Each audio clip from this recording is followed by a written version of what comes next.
got the recording for the stream. Got the stream is going. And the stream's going? Okay. Yeah. Hello. Right. Hello. Hello. Where's oh shoot. I probably should have also changed the stream informations to when you're late to your own party. QnA. Done. Just small difficulties. Yay! Okay. Get up in the chat here. Hello, chat. Hello. Ooh, I have a 20-month anniversary. Chowder, welcome to the party. How you doing? Dragon Computer, welcome to the party. How you doing? You're probably gonna notice that we're not in our armor today. We're just doing a chill D&D Q&A with you guys today. So we're gonna have a chat. We're gonna have a hangout. Yeah, I'm like, it's kind of a hot hit day here, so I'm actually really glad that I don't have to wear my full armor today, because it's like, oh, it's kind of hot in my apartment. I don't know how well that's gonna go. So I'm just gonna just slowly sweat and die on the inside. Oh no, you have the European phenomenon of needing more AC than you're used to. I think I have a bunch of European friends who found themselves melting recently. Oof. And UK friends too. Yeah, it's a hot summer. Okay, so we got resub text from Dragon who says, okay, why did Corey wear a dress in the battle? Because it was feline fine. Oh, wait, because she was feeling fine. Wait, what? Yeah. Feeling fine. Feline fine. Feline fine. I heard that one time Corey made a staff out of stone that has the power to cast haste and teleport. His battle cry was, "Here I am, rock you with my hurricane." Oh my god. That's really bad. Yes! But also I love it. 19 months. May the podcast adventures last for years to come. Oh, what do you call a bard with no hands? No holds barred. Oh my god. That's good. Actually, that's a good. one. That's really good. Hey guys. Hey Pun. Hey, we back. We back, Pun. Shout out DJ. We back. Yes. So going over some of the older footage and going over some of the things. First of all, from a technical standpoint, we have had some audio discrepancies, and we're testing that here today. Yes. So I'm very happy about that. I guess. Oh man, I wouldn't prepare for this. What were we talking about before this? DM Barry isn't feeling great, in case anybody missed that. Yes. And so has a stomach bug or something. So we're all just gonna hang out. But yeah, you guys can feel free to ask us questions and stuff. We can do like a Q&A, or we can take requests. We were talking about One Piece as a D&D setting or something to the effect. Yeah. Yeah, my buddy is writing a D&D campaign that he's basing on, or he wants to do like pirates. And he's like, yeah, like the group like sets out on an adventure on a sailboat, and then they go from island to island, and like each island is like a different encounter. And I'm like, dude, you just need to watch One Piece. Like that's the premise of One Piece. Pun has been watching One Piece religiously for a little while. Pun, what episode are you on? Because he's like, I'm in. He wants to be in. I'm not very far in the animated show, but I watched the Netflix live action, and that was good. So I was like, okay, I need to watch the anime now. So I started the anime only like a few weeks ago, so I'm not very far. But yeah, Pun, what episode are you on? Funny enough, that got me started on finally watching One Piece after trying to watch it on my own multiple times. And I was like, I really can't get into this. There's just so much going on all at once. Have you seen the live action? Yes. It is so good. Really enjoyed it. It's fun. They did it so good with it. I watched the anime and I'm like, you know what? The live action is actually in a lot of ways, in my opinion, improved. It's concise and it's more effective. Condensed, that's for sure. Hey, Scott, how are you doing? So I started at the beginning of October last year on episode 977. Holy crap. 1,000 coming up pretty soon, Pun. Oh yeah. That's a good question, Chowder. We're gonna mark that. So we got a couple of questions already. Dragon Computer's first one is, what is the biggest plot hole you've found so far in the adventure that you hope gets fixed? This is a good one. Oh, plot hole. All the plot holes. I've not been looking for plot holes, so I'm not sure. In turn, when I think plot holes, I don't think like I'm not gonna go so far as like massive plot holes. It's more like the discrepancies and stuff like that. Like one of the things that was we were promised 300 gold for our first adventure with the Silver Order, and I accidentally totally forgot. I thought it was 750, so I tried to bargain him up to 850, and then Barry forgot, so we got paid 750. that was great. That was great. Oh man. That's pretty. I mean, that's very Corey too. Bamboozled the So DM. Yeah. You know, I mean, I could do with only the original 850. You're getting 750, and I like it. Oh darn. Oh darn! Whatever shall we do? that's pretty funny. But yeah, that was a good one. I think my favorite plot. Like, I didn't even notice, so I don't know what that says about me. Me neither. I don't think anyone did until I started reading comments, and people were like, "I'm pretty sure you got more than you were supposed to there." It's like, oh crap. That's funny. Pen has another one. I do have a good question. Do you feel the need to have combat every session? Why? I just want to real quick can answer the plot hole one. My biggest plot hole is that Corey should be way more powerful, and I don't know. I like that's the only. Yeah. Oh, combat. That's a good question. I'm gonna throw that. Jed, what is your thoughts on that? I mean, no, for me, my favorite part of D&D is playing the character. And so for me, like the best combats actually are the combats where I get to like actually express my character and what they would do in that situation. And so for me, like combat is a feature. It's like a tool in D&D. But it's not like the goal of D&D. Like the goal for me is not to get in a fight. The goal for me is to like act out a silly character and like what would this character do in this situation. So no, I don't feel like it's necessary, but I also know that like some people find it really entertaining. And I like it, but it's definitely not like why I play. So Briar, aka Morgan. Honestly, really depends on the campaign, especially with Drakkenheim as it is. I'm actually surprised on the instances where we don't have a lot of combat, just because it's kind of like that kind of little safe breather, especially with how dangerous the area is right now. So it's just kind of like okay, we can breathe, we can have some pet character development, which is nice because it doesn't, it's a nice balance with everything, especially with most of the combats. That also is a good point to do with character development, because it also judges on how everybody's going to react, how they fight together. That's a great question. I want to get to these in order because we actually have a couple now that I don't want to forget any. Actually, if you do have a question that you see doesn't get seen or answered, feel free to re-ask it later. That way we can make sure we don't miss any. Oh man, what was the question? It was combat. I'm a very I'm trying to better this about myself, but I'm a very mechanics heavy person, and to the point where I used to be a terrible rules lawyer. Actually, that spell actually only does 2d6 damage, not 3, stuff like that. And I absolutely love the mechanics in so much as I can reflavor them. Like I want to change the spell Scorching Ray to these bolts of radiation that come out of like the Ethereum and various other, the Shocking Grasp. I just see the gauntlet reaching out and grabbing onto someone's face and, I want to express that. And I feel like I can't articulate it as well as I'd like to sometimes, but the combat is a way to tell that story.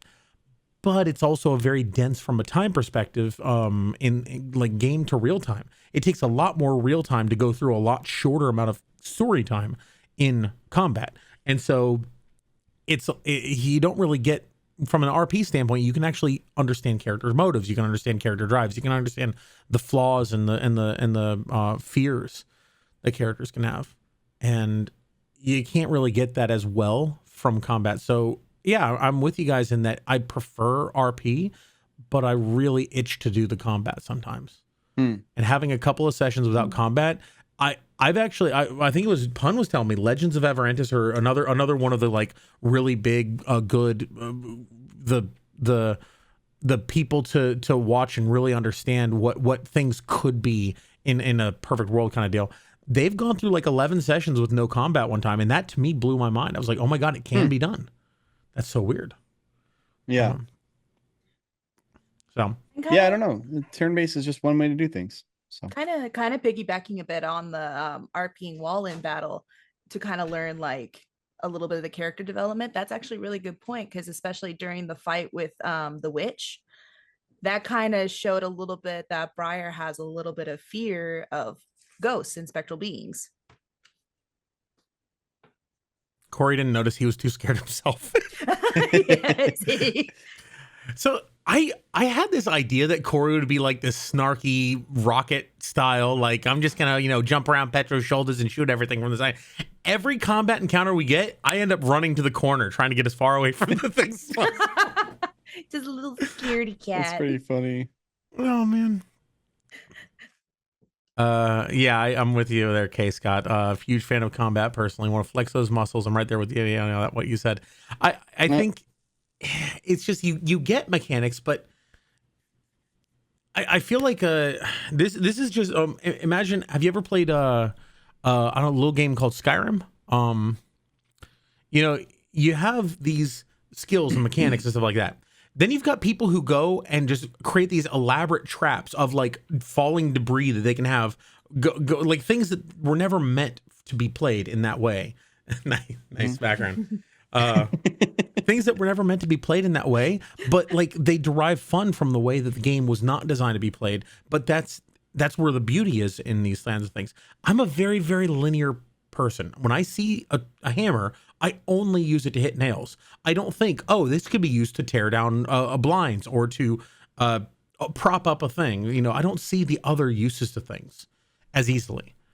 And so I see, oh, shock and grasp combat. Yeah. Could it be used to power a light bulb? Sure. Maybe, with the right DM, maybe. I don't think of that. It does damage. So, Sure. yeah.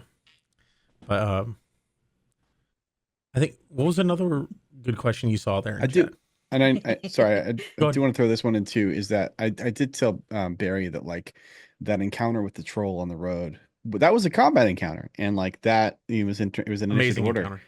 And even though it didn't end up in any death or anything like that, it was one of my favorite encounters just in D&D ever in general, just because it was such a like it just involved all the things that are great, like surprise and like failure, and then like everybody playing what their characters would do, and then a resolution that feels both lucky and also true to the world and true to the characters.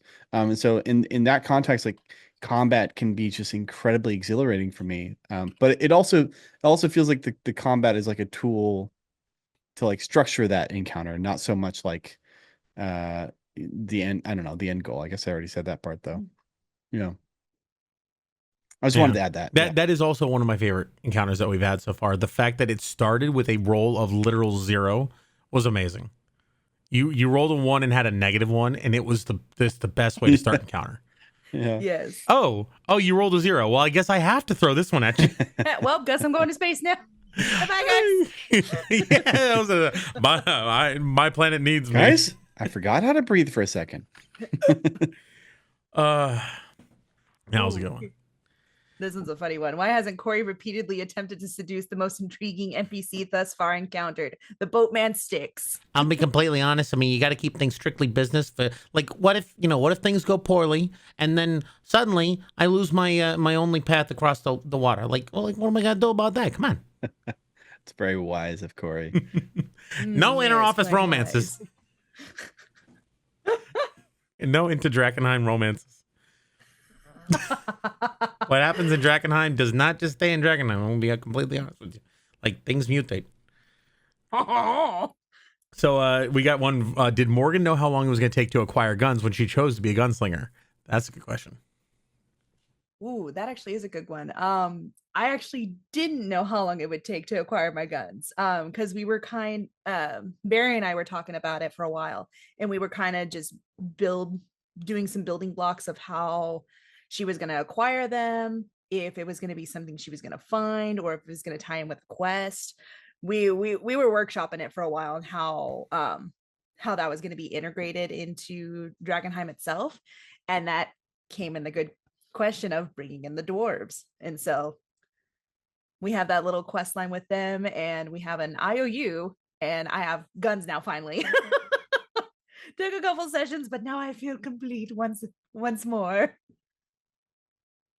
And I think, Yeah, yeah, well, there's a long time to go without your like favored weapon. basically. I mean, although we're only one, we are a full level past where you could start benefiting from it. That's true. Mhm. That kind of brings us to another question that I got asked and missed was, what's your favorite thing about the new changes to the D&D 2024? And that I have something to answer I'm with not that. up on it. I don't know. I've heard some of I the haven't had a changes. chance. Okay, so then one of the things that I saw and that I kind of like is, I'm a little bit biased because the person who told this was all like, yeah, this is a really good change. You're gonna love it.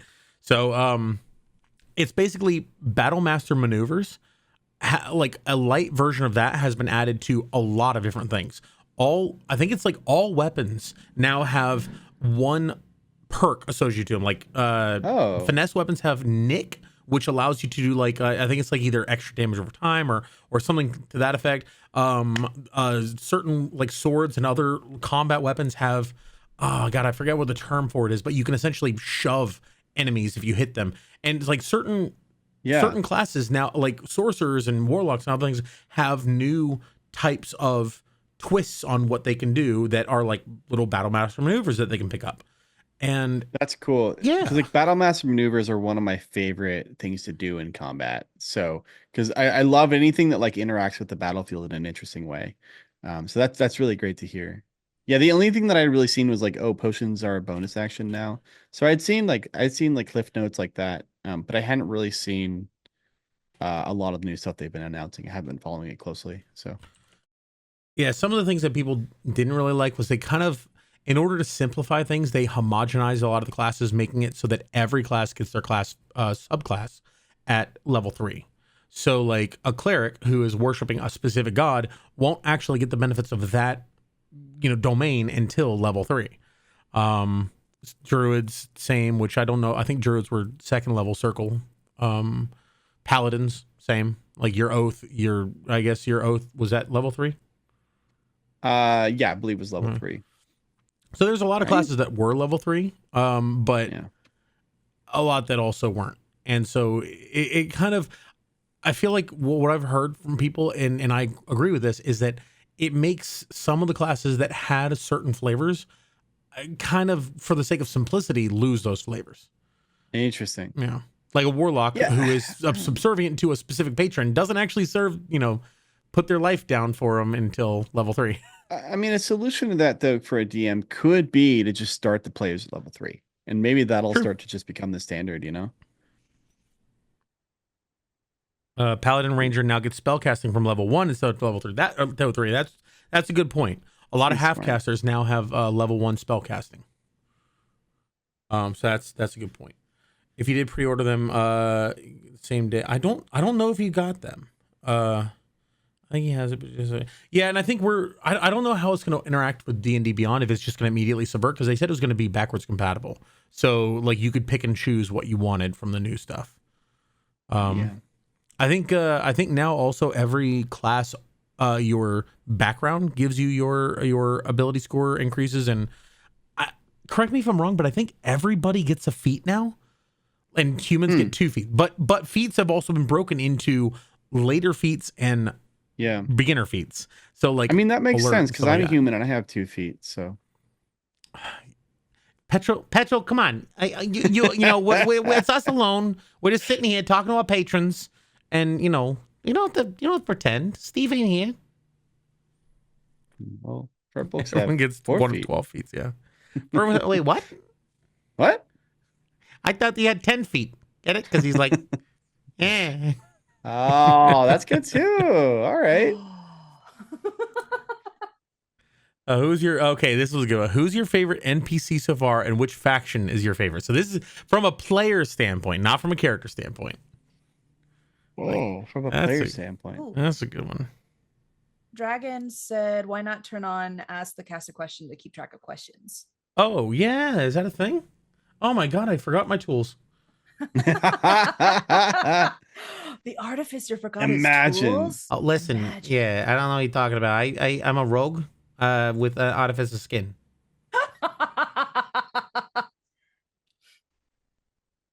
I always, one of my things is I like subverting tropes and subverting archetypes. So whenever someone thinks rogue, oh yeah, they're gonna steal everything, they're gonna take everything. I want to make a rogue who's like generous and friendly and like more Robin Hood than anything. Yeah, Yeah. they're gonna steal, but they're not gonna do it for themselves. And then the first rogue I do, they're a thief and they're a swindler. Of course. Well, I don't know. He still does some good things with the semi-right incentive, or also this sly little smack of the tail to get pointed in the right direction. And that is actually something I wanted to convey, is that, you know, when he helped pitch in for the guns, when he helped with the watch and a few other things, that he's not actually all about money. Money just fuels his experiments. You know, like he can't buy resources from people or collect resources from people or convince people to go along with him without paying them most of the time. So this way he's going to be a little bit more money hungry, but not in that way. Let's see. Community. I'm relearning how to do Twitch, guys. I swear I've been a streamer for 6 years. I'm trying to answer the NPC and faction question. I don't know who my favorite. There's been a lot of NPCs that I liked. I think one has already been mentioned, which is Styx. But I think like my favorite faction, the followers of the Falling Fire are really interesting to me. I think because they're just intriguing.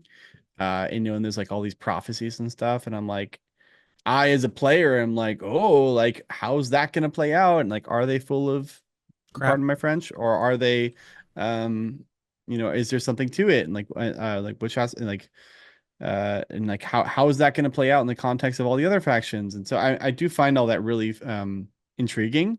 And of course, no spoilers in chat, please, because I'm deliberately like not looking any of this up. Same. But yeah, as a player, like I find that really intriguing, even if Petro is kind of disgusted by it as a player, as a character. So Rattlecap. Yeah, that's a good one. Rattlecap. So yeah, and also spoiler alert, if anyone here hasn't seen the whole series up front, we're just assuming that everyone has. So we're going to talk about them.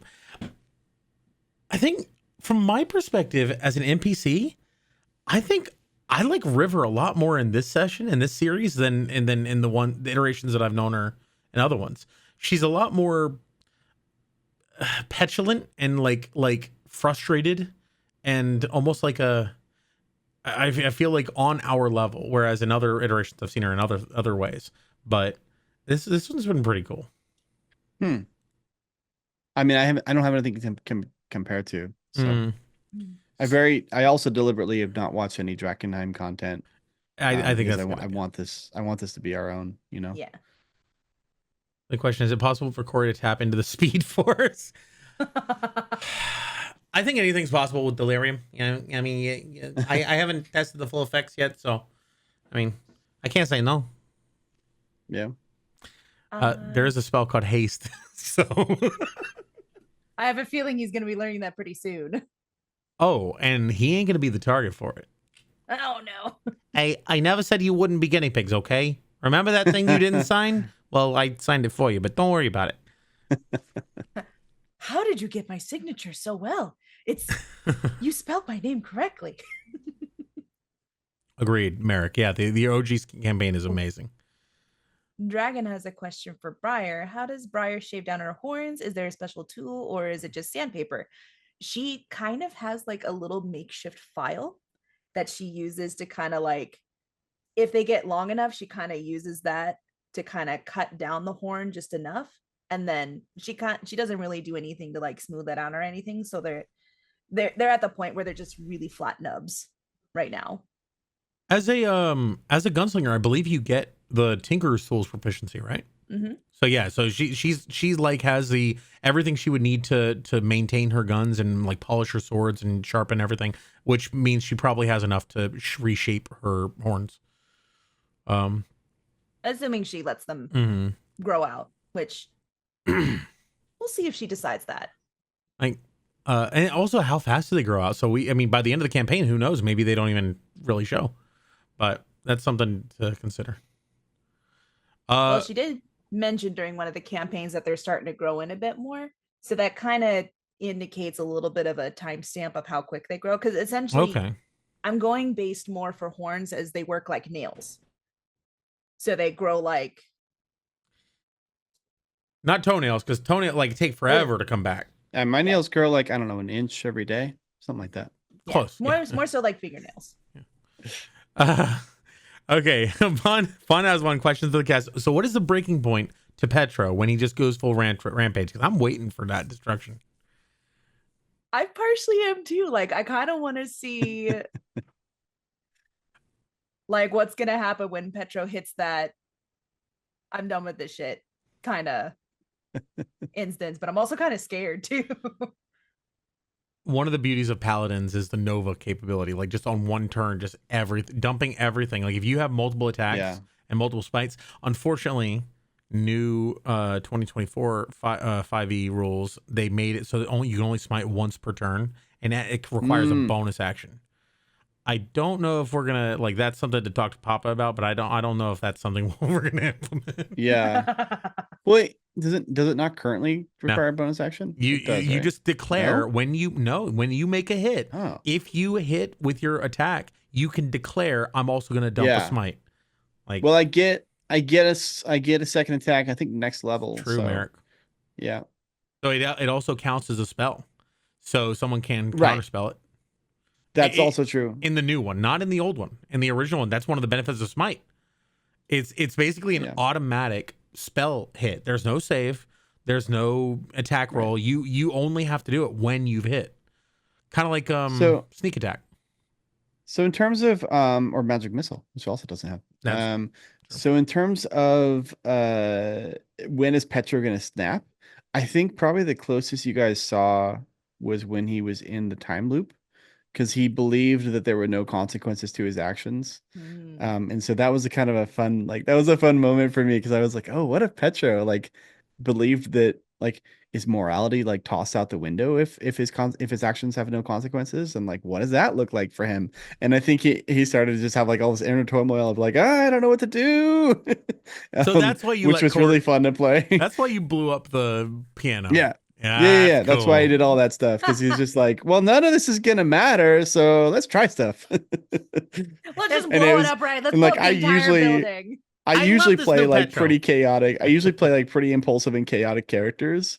So like playing Petra is actually not what I'm used to. I'm not used to being lawful like this. And so it was kind of fun for me to like express that in that moment where I'm like, well, Petra doesn't care anymore. But of course that backfired on him, because then, the last time loop, like all of that kind of, I mean, it didn't stay, but like, he realized that like, oh, like all of this actually did matter, and some of my decisions actually did impact people. So, and I think he feels a lot of guilt from that. But yeah, in terms of is he ever going to snap? I don't know. It depends on what happens in the adventure. I think that, if he sees like a grievous like injustice, then there's a possibility of that. But I don't know. I don't know what would trigger him. It's fun. I'm getting to know the character just as everybody else is. So I think there's a great like paladin quote where I can't remember the context, but it was basically like they have the party has the big bad evil guy or some villain tied up in a place, and they're interrogating him, and the paladin walks away and just like I can't be here. You're doing things against my oath, and he comes back at one point, and he just like a couple hours later comes and slams the door open. Everybody just turns and looks, and he's obviously drunk, and he just like he walks over and then just like leans on his weapon, and everyone just backs away, and he just stands there in front of the villain. The villain says, "You can't do anything to me. You've sworn your oath. You can't touch me." And he goes, "Every paladin is just waiting for the reason to break their oath, just waiting for that one thing that pushes them to the point where the outcome of this is more important than the upholding of my oath." Now you have to ask yourself, do you want to be the thing that pushes me over that edge? Oh, I love that. That was great. Jesus Christ. Yeah, I love that. That was great. Oh, you got to find what that's from, because that sounds fantastic. Yeah. I feel like I've heard it before. Hey, Fictionator. Yeah, I got to find that. It was a written thing. I don't know if it was like in Reddit or something like that, but it was a good. It was like someone was paraphrasing what a character had actually said in their player. I think it might have been kind of an example thing. Dirty herring. In the 5e books where it was talking about oath Oh. breakers. I don't think so, because this was like a bunch of people were commenting on how it's like, oh my god, this actually makes paladins more interesting.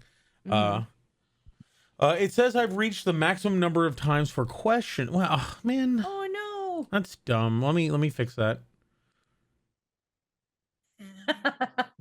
I love this one. Will Corey ever return or re-donate the gold coin he liberated from the donation box? I don't know what you're talking about. I ain't never took any coin. I think that coin went to Briar's guns, though. Yep. I don't know what you're talking about. That's crazy. You're talking crazy, my friend. All right. Rewards, channel points, power ups. Wait, what? I don't know what you're talking. You didn't hear nothing. What are you guys talking about? You didn't hear nothing, Petro. Petro didn't hear nothing. Oh, okay. And there, I didn't miss nothing was anything. discussed. Nothing was discussed. All right. Good way to find out. I should limit 20. I'll do limit of 20 just cause I don't know if there has to be a limit.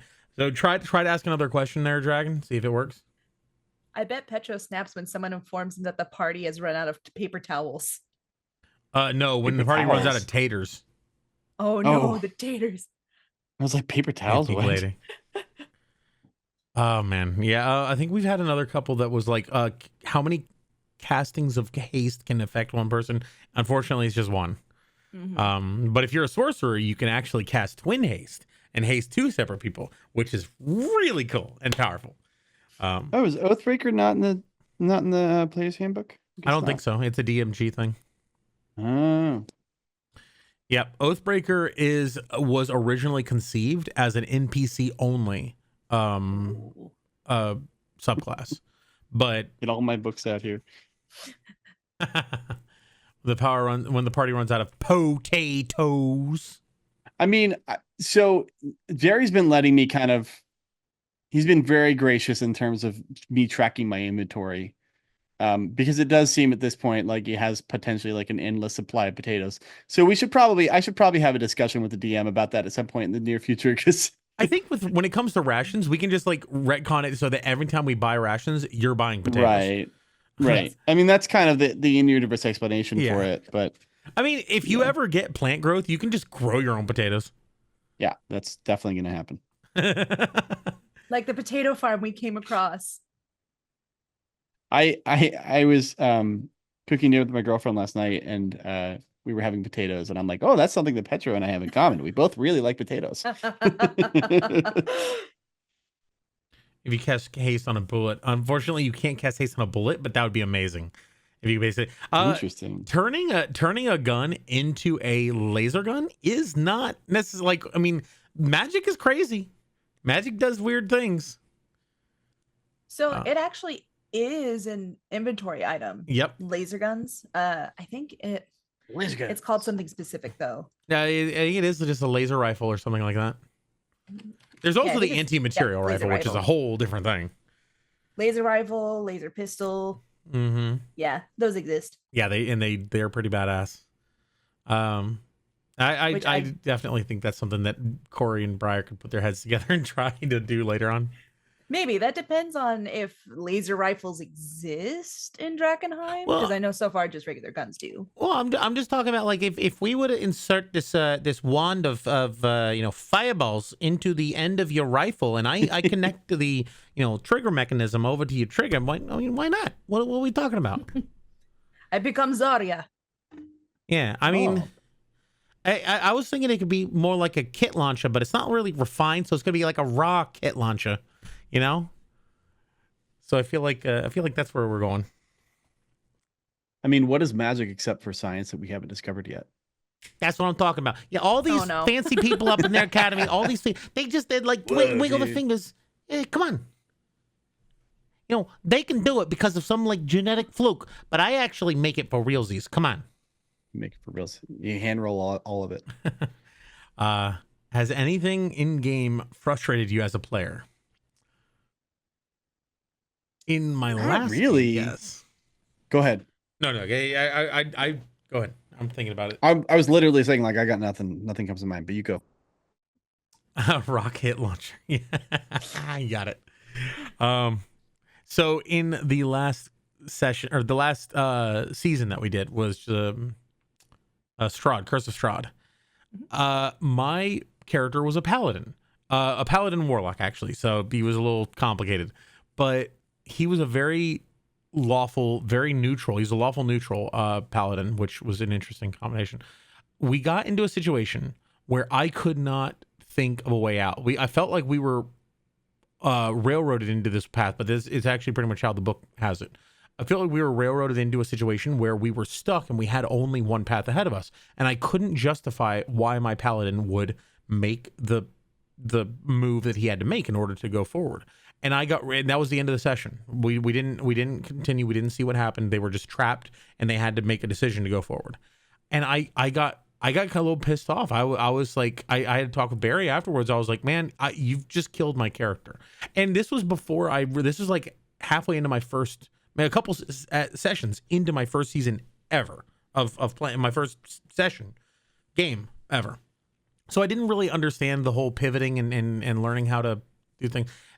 It all went amazingly because it turned into the perfect instance to introduce the party and the show to my patron of the warlock side, and it brought John down a path that he ended up concluding later on. But it was a great moment that we turned out of a really crappy situation that I was actually very frustrated with, and I had an argument with Barry, and we got a little heated. But like all in all, we're still besties. We're still friends, and he made it.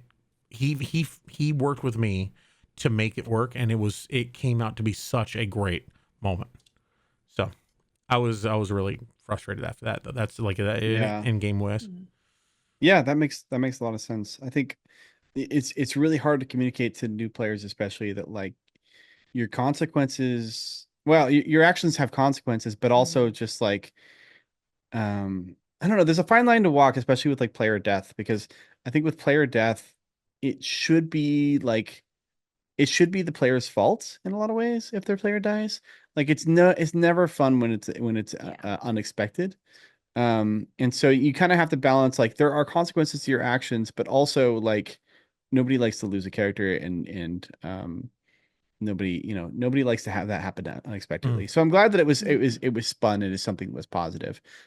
Because I've heard some bad stories about that, of like people thinking about D&D in terms of like us versus the DM, and like a lot of times there is that animosity there, and it's like, why we're all here to have fun, what are you doing? So I'm glad to hear that it was spun into something positive. I think there were some factors to it where it was like it felt almost like this is the outcome that was intended, and it felt like there was no option but to go into that. Like there was no like when you say choices of consequences, it felt like there was no choice. So it almost felt like I was railroaded into a position that my character was going to die. But then because through some clever writing, we were able to turn around. It was great. Yeah. Victionator. Oh wait, no. Do you guys have any other answers to that? So what's made you frustrated? Tell me your problems. Consider me your best friend. Also, I charge 50 gold an hour. I want to say, and that's our time. I do want to say one of the instances that may have frustrated me a bit was the time loop, just mainly because I love complicated puzzles, but there was kind of an instance where I was just like, oh man, are we gonna figure out this puzzle, or are what's gonna happen? Are we gonna get out of this time loop? Like I was kind of genuinely getting worried that we were gonna get consumed by the flesh monster, given how many times we died. I once we got to the flesh monster, I was okay, because I figured, okay, we now have something to fight. We now have something to accomplish. When before, I was super like confused. I didn't know what the answer was. I think Petra was the one who ended up suggesting it. I was also trying to get like all the people from the faction to come together and try and solve it together. And then I failed my role to convince one of the Queensmen members to not kill the wizard, and then she killed the wizard, and I was just like, I was about ready to flip my keyboard. I was just, damn it. Just attack her. Like, oh, I told you not to do it. She was about, I was about ready to kind of instigate an attack right there, but I was like, we can still do this. It's just gonna reset. We're just not gonna lose. We're just not gonna go that same route again. Yeah. I think there was a show, Eureka, where there was a time loop situation at one point, and one person, every time the time loop reset, one person retained his memory, and that was the main character, the sheriff. But as every time it happened, he became a little less healthy. Like the first time he nicked his cheek while shaving, and then next time he went back, he still had the nick, even though it was before the shave. And then another time he got he got grazed by a car when he was running after someone, and he came back and he started off the time loop like in pain. And so he was carrying through certain problems. And so he figured, if I don't stop this soon, I'm going to have all of these at the same time. I'm not going to be able to move. So yeah, it put a little bit more episode, actually. Yeah, it put a little bit more urgency on the situation, so to speak. Yeah. Well, yeah. People in chat were saying they thought we weren't going to get out of it, and like genuinely, we weren't sure either. Of like I think that Barry doesn't shy away from actual danger just because it's a stream. Like I was genuinely concerned that we were not, that we were all just going to get trapped. We were all going to forget and die, or infinitely live in a time loop, whatever, one of the two. The ending of the first I was genuinely episode, worried about that. The ending of that first session, where we actually all failed the saving throw, and we all just were like, let's get a drink. It seems nice here.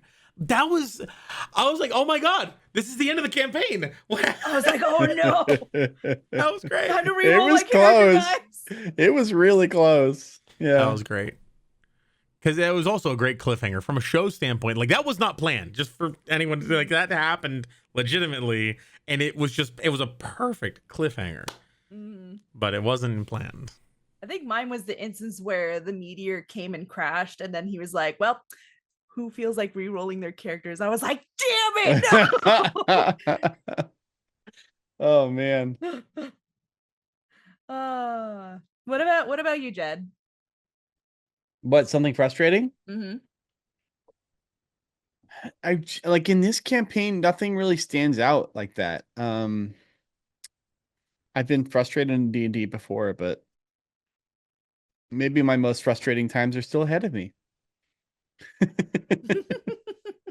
Yeah, I don't know. I think the time loop was frustrating, but also, like, I don't know, like, there was one of my most fun, like, some of the moments in there were like some of the most fun that I've had in this adventure so far. So it's a mixed bag. Yeah. Yeah, and I think we definitely have more things in the future that we're probably going to test this with. So we'll see. Victionator asks, are you all playing in the same D&D time zone that the dungeon dudes are in their campaign? So I think I'm going to interpret that as, are you playing it within the same time period that the campaign that they did in their show? Yes. Got it. Yeah. This, from a setting standpoint, it's like, just like with Curse of Strahd, every time someone starts up that module, it's typically at a specific point in time that they then proceed out, with series of events. So yeah, Drakkenheim is in the same time period that everyone else is seeing it, essentially.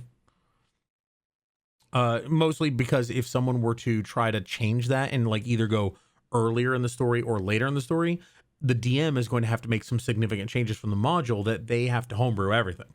Which, sure, yeah, that actually sounds like a really cool story. But seeing the downfall of Drakkenheim in the first place, like when the meteor actually struck and everything after that would be really cool. But that's going to take a lot more effort than I think we're capable of at the moment. There's a there's a streamer that does, or he's a YouTuber actually, but he hosts a podcast that's like one shots, and they're like an hour and a half long or 2 hours long, and they're one-on-one D&D sessions, which is a fascinating concept on its own. But he does these adventures all in his own little world that he's created, like his homebrew setting, but he does them at different points in history. And so there's like a big war, and then like there's a king that gets ousted, and then there's like people who are on the run, and he does like these little bites from like this big epic storyline, and he like zooms into these specific moments in it. And I'm gonna have to look up the name of it because I highly recommend it to just about Nice. anyone. Oh, man. Once Upon a Roll. It's by Rasputin, who does like a lot of video game videos on YouTube. But his D&D podcast is called Once Upon a Roll. So if you're ever interested in a podcast where it's like the same place but like the same setting but all different time periods, it's a really interesting perspective. I just love that idea of like having an adventure in one place at one point in history, and then like having that same adventure in the same place at a different point in history, but it's completely different because of all the political or magical factors that are going on in the world. So I'd link their channel. anyway, I know that wasn't the question, but so you should be able to see it up in the stream if anyone's I don't know if we're actually putting, I don't think we're putting this out on YouTube. But yeah, this looks really cool. I think he got too busy and he had to like stop making them, but the content that's there is fantastic. So I'll have to check that out. Oh, wow. Yeah, Rasputin apparently is a really big YouTuber, and Once Upon a Roll makes great stuff. Yeah. Yeah, he makes really cool. He's a great he talks about game design and he does a fantastic job of it. So yeah. Well, means we have another question from Dragon Computer. This is an interesting one. What is an in-game item that you do not trust your character with, and why? I was sending that to Briar first. No.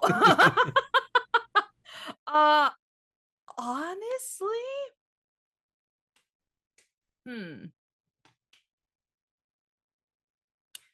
if we want to go magic items, I want to say bag of beans. She wouldn't know what to do with the bag of beans in her case, because she doesn't really fully understand a lot of magical items. Essentially, what she would do is just be like, "Oh, I'm just gonna toss all of these beans out in the ground. We'll see what happens," and then too much would happen all at once. Would it be a toadstool? Will it grow a giant stalk? What is it gonna do? You'll never know because she just dumped her entire beans out there. I can answer. I can answer for Corey, which is that I don't trust Corey. So my answer is anything. Come on. I've helped you in so many situations, come on. I'm doing good deeds for the church or whatever. I mean, there was that one instance in the dungeon at the Chapel of Saint Brenna. There's been moments. I don't know what you're talking about. I don't remember. I remember the missing citrines that were on those eyes. Oh yeah. Listen, that was a science experiment, okay? How are you gonna go through life without learning, huh? Yeah. So from also answering for Corey, the bag of tricks, because I just can't see a universe where he doesn't use that for animal testing. So, all right. So I got this thing. It generates an endless supply of willing test subjects, and I've also got delirium, which does who knows what. So when I tested them on peoples or actual animals, right? Come on, I got to test it on something. So that would be a problem. I think that it was an item that we had a chance of getting at one point, and I'm very glad that we didn't, because that was Yeah, but as soon as Bag of Tricks came up, I was like, nope. That is either going to be very fucking hilarious or it's going to be ending very badly for us. I'm really anxious to see, because from a standpoint of Corey, I don't really have a huge intended like character backstory arc thing. I just want him to make cool crap. So I really want him to work with the other characters to enhance their gear, to think of interesting things. He definitely is going to be working with Petro, because not from a religious standpoint, that too, because he does want to know how that crap works, but from like how does he go invisible at the snap of his fingers? How does he do this? Like what's the deal with this? Is it a physiological thing? Is it a biological thing? Is it a a furbolg thing? Is it from your religion? What do you got going on? So that's something that I would like to get going on in the sessions. Yeah, I wouldn't trust Petra with any of those kinds of random things, like bag of beans or bag of tricks or the deck of many things. I could just imagine him like, oh, you play poker with these, and just drawing like all of them at once. Petro. I thought you said Corey. Okay. No, Petro, yeah. Yeah. Well, because his curiosity would get the better of him, you know? Mhm. The first thing I thought of was just, ooh, what does this button do? Petro, get out of my laboratory. No, Petro, no. Yeah. I'm imagining Petro like drawing one of the cards from Deck of Many Things and just being immediately transported to another dimension. Huh. I'm Guys. here now. Guys. Dude, Yeah, Petro it would with probably not go wild well. magic. Oh, Just- God. Wow. Corey, I have to say, I like you, but I like you better as a potted plant. Just a little. and suddenly He's not evil. Well, I know, but plants are plants, man. and then suddenly Corey is a wheel of cheese. I would have given you lots of light and water. Oh man, I think we got another one. This one's actually going to be for you guys because I don't have an answer for this one. Other than D&D, what's your favorite RPG system? The only one of the ones I played are GURPS, and way back when I played a version of Pathfinder. I'm trying to think if I played any others. I used to really like GURPS. I actually played it before I ever played D&D. And I played it in a science fiction setting, which was really interesting. The really cool thing about GURPS is, I mean, we were talking about this a little bit early on the call, is that you can have like in D&D now, you can have like laser guns and you can have bow and arrow in the same universe, and they all kind of work together. GURPS was doing that like a long time ago in some really interesting ways, where they could have like the amount of damage it would do, and then you could flavor it like however you wanted. And that's what I really liked about GURPS is that GURPS stands for generic universal role-playing system. And so you could have all of these different types of universes and settings together in the same place. I just found that really interesting. So it's been a long time since I played it, but it's what made me fall in love with TTRPGs. So Ooh, other tabletop RPGs. I don't think it wasn't RPG or it wasn't tabletop specifically, but I took it as that. It was just Okay. RPGs. So. Oh, sure. Yeah. Okay. I want. Well, you have a lot of hours in Baldur's Gate 3. So we don't talk about that. at least like 3 or 4 hours, I'm thinking. Oh, did I leave off the 100 or the 1,000? I'm sorry. I will say this once and I will say it again. I have been playing since beta, so it's not my fault what's been happening. But yes, I actually do play a lot of RPGs. I've played a lot of Baldur's Gate, as showed on my Steam how many hours I actually have in that game. Other types of RPGs that I do play, I've played Elder Scrolls. Funny enough, I played a little bit of Diablo with my dad back when it was Diablo 2 at the time. Wow. But technically he just made the character and played for me, because it was one of those instances was like, I'll create the character for you and we can play, and that way you don't tell your mother what we're playing. Nice. And she's listening on this stream now, so she's gonna be like, busted! She's already well aware that my dad let me get away with some things that I probably shouldn't have got away with, but all I had to do was just be like, I mean, every good parent took their kid to see Alien. You know what? I know it was rated, adult, but come on, it's cool. I was accidentally exposed to Resident Evil 2 from PlayStation 1 when I was 3.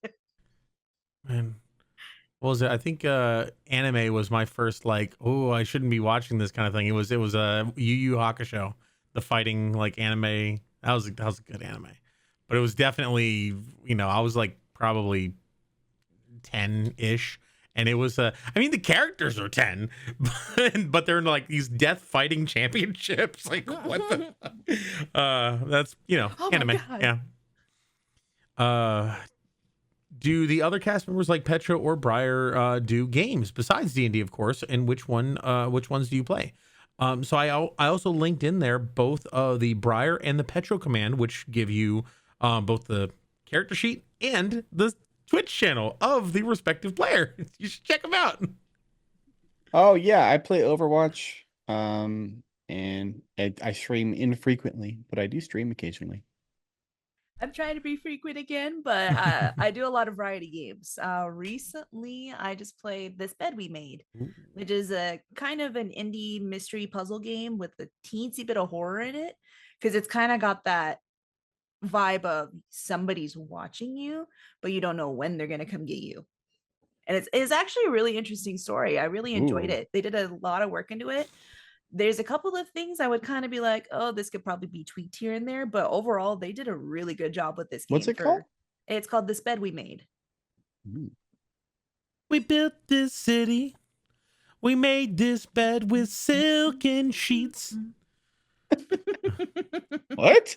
I don't know. At the very beginning of the next session, this is from Chowder DJ. Very beginning of the next session, a scroll of wish appears in front of the party with no strings attached. What happens next? I mean, Corey grabs it, obviously. Yeah, you guys don't. Yeah. Yeah, don't worry, guys. I'll decipher this later. Wait, competing dexterity checks. Let's all roll. Who gets it first? I don't have a D20 in front of me. Good point. Yeah, let's see. I got a +3 to Dex. So. Oh, if you just type in D20 on Google, it'll roll a dice for you. Ooh, I was gonna say, I was gonna Or an tease a 11. little bit of what Briar would do with that wish scroll, but that's not officially in the campaign just yet. Yeah. So I can't say anything yet. I actually thought about this earlier. I was thinking like I basically I've been going through a bunch of different items and proposing them as like, oh, this could be reflavored as this, and hey, it would be cool if this came in. Barry is like, okay, okay, Dad, okay, that's cool. Thanks, appreciate it. No, he's been a good sport about it. But the Ring of Three Wishes I heard about, I did not mention that because I cannot comprehend what Corey would do with a Ring of Three Wishes. My first thought is sell them, but you can already get as much gold as you want through a wish. So at that point, selling things becomes meaningless. I guess you could sell it for favors, like, hey, Mr. Or Miss Queen of Thieves. I mean, I always figured, you could use a king. I know I'm making like a lot of references today. But the graphic novel 8 Billion Genies is incredible. If anybody needs a good graphic novel to read. And the premise of it is that suddenly all over Earth, every single human on Earth suddenly gets their own genie and one wish. And what happens next? And it's a fascinating read. I recommend it to literally everyone. Is it a comic? So it's a comic. It's a graphic novel. So Okay. I got it up on the screen. it's so Billion good. Genies. Interesting. I'm not gonna spoil anything, but it's a lot of people are gonna die immediately, and then everyone's gonna become rich. Accurate. Everyone's gonna. A lot of people rich. die immediately. Yep. This is accurate. Hey, don't get attached. Have a drink. Have a mug of meat with you as you read it. I wish, Mhm. and that anyone who wished for my death died. And I mean, the that's- genies show up on like page 2. Like it happens immediately, so Okay. that's not really a spoiler. What happens next is what's really interesting. So That's cool. yeah. All right. We had a couple other questions. What is something that you like about your other party members? Ooh, that's a good one. Everything. Aww. Nah, I hate them both. Just kidding. Yeah, sure. Before we actually let's come back to that in a second. SE Gladiator actually has. So they said, before I go to work, I want to leave this message for everyone. What do you get when the halfling cleric on the team on the run is on the run from the law? A small, medium, at large. Oh my god, I thought it was gonna be a question. Ah! Oh. Wow. That's pretty good. Thanks, Gladiator. Appreciate pretty it. good. Oh, that was beautiful, Gladiator. Thank you. I was like, oh man, this is gonna be a great question. You know, we all answer it. That they can go to and work. we walked right into it. Okay, so let's go back to the color. What do you guys like about me? Tell me. You know, don't hold back. All right, I'm What gonna do head out. What- Your silence is deafening. Come okay, on. so here's what I will say. Yeah. Is that I like that because Petro is so reserved and like not gonna like instigate a situation. Mhm. Corey is a great counterpart to that because I think if it were just me and Briar, the story would move a lot more slowly. Mhm. And because Corey is just like, come on, what's the next step? Like, what? Let's make a deal. Let's move. Let's do this. I think it moves everybody along at a really nice pace. And so in that sense, I think we can like balance each other really well. Cool.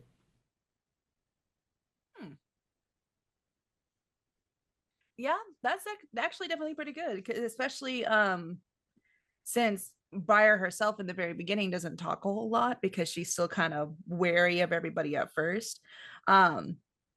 But specifically with both of them, she's kind of learned to like they've both started to grow on her. So in a sense, as much as she gives Corey shit, she does enjoy that he does get a laugh out of her. She won't admit it, but he gets a laugh out of her. And with Petro, she feels a little bit more comfortable in a sense where like she understands being in that mindset at one point, that naivety and, you know, trying to go about it at a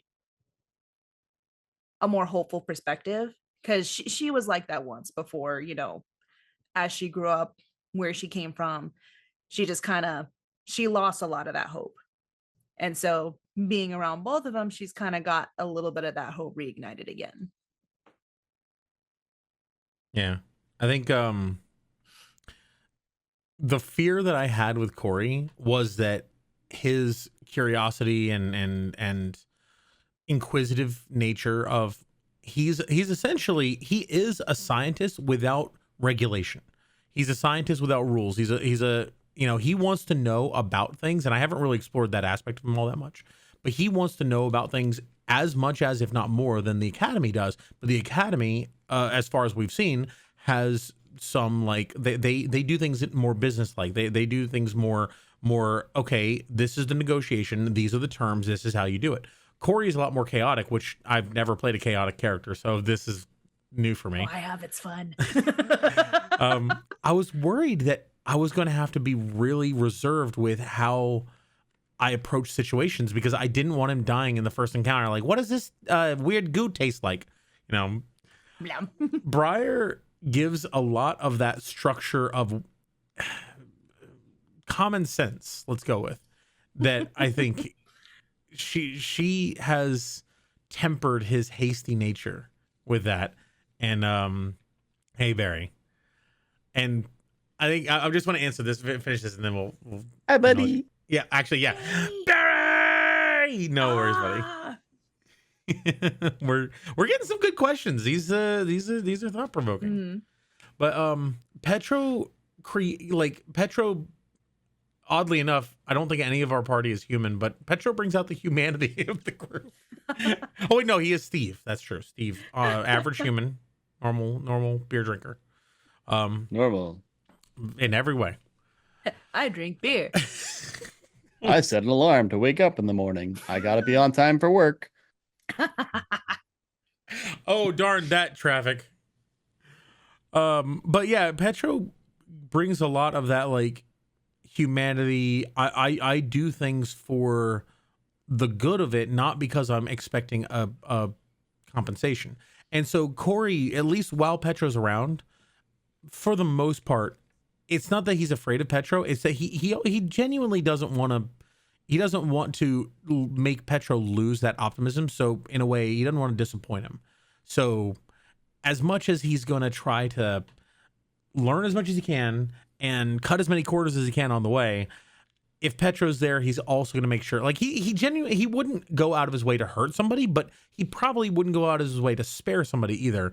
And with Petro around, he's going to be a little bit more considerate. So, yeah, Petro and Briar both temper Corey, and that really does work to round out the character. So, enjoy, K. Scott. Go enjoy your D&D session. Have a good one. So Barry, DM_Barry, whoever that is, asks That one? That guy? Is there anything you guys are dreading / anxiously anticipating? And I will say that I am anxiously anticipating Briar using guns in combat.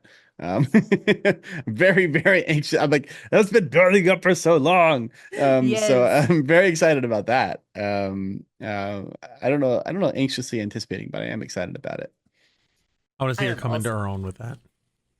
I'm also very excited about this. I'm also kind of anticipating an instance where these two are very likely going to run into a member of her family. I want to see how they react to react to somebody coming after Briar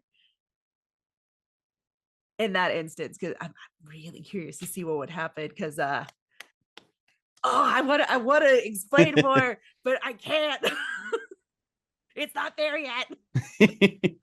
I just want to, in mid combat at one point, Corey deflects something and he yells back at Briar, "So what's the going rate for a bodyguard to a bodyguard?" And like, God. Love it. Mr. DM Barry, the lord of our character's existence, has asked us what we are afraid of. I plead the fifth. I don't want to give afraid of? I missed it. Well, no, not. What are you dreading? Oh, anticipating? dreading. Yeah. So, you know what was really intimidating is that big the thing in the town square, the murder bot. Oh, the executioner. I was like, I don't want to get near that thing. I was genuinely terrified as soon as I peeked my head out. I thought it was going to start moving right then and there. Yeah, because I was waiting for Barry to be like, "And you get to roll an initiative for me," and I was like, "Oh my gosh, that would have sucked." That would have sucked. All right, the thing that I'm dreading and anxiously anticipating is I gotta get up in that thing. I gotta do it. I gotta see what makes it tick. And then there's Corey. I gotta see what makes it tick. I mean, like, did you see that thing? It's amazing. Mm-hmm. That and this is the day that Corey dies. Context so fast. Oh no! Nobody clip that, please. He's got a big old axe. I mean, can you hold that axe, Petro? Is that something you can do? Oh boy, we just got to disarm him. Literally. Get me in there. Get me a few minutes with a screwdriver. I can have that thing disarmed in a jiff. Oh. I don't know. So anyway, moving on to something that definitely does not have any innuendo whatsoever. Has a dragon asks, has Corey ever licked a delirium stone or ever tricked someone into licking one? Corey's alive. He hasn't. Tricked someone into licking one? I don't. I think he knows the detrimental effects of delirium. In fact, we did a bit of a pre-shot, one shot. No, what is it called? The session 0, where we had some interaction, but that wasn't really canon because they met in session 1. Yeah. But so I'm pretty sure Corey knows the detrimental effects of delirium. That's why he handles it with gloves and his claws and stuff like that.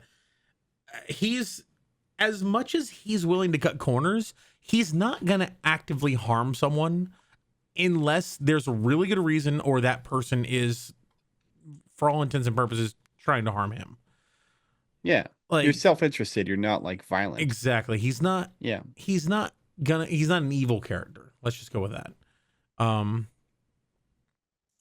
perspective of having someone touch it or lick it or anything like that, I think he knows enough that it is like, he's heard people talk about it and he's seen probably the effects of people who have been, contaminated. He held his own party.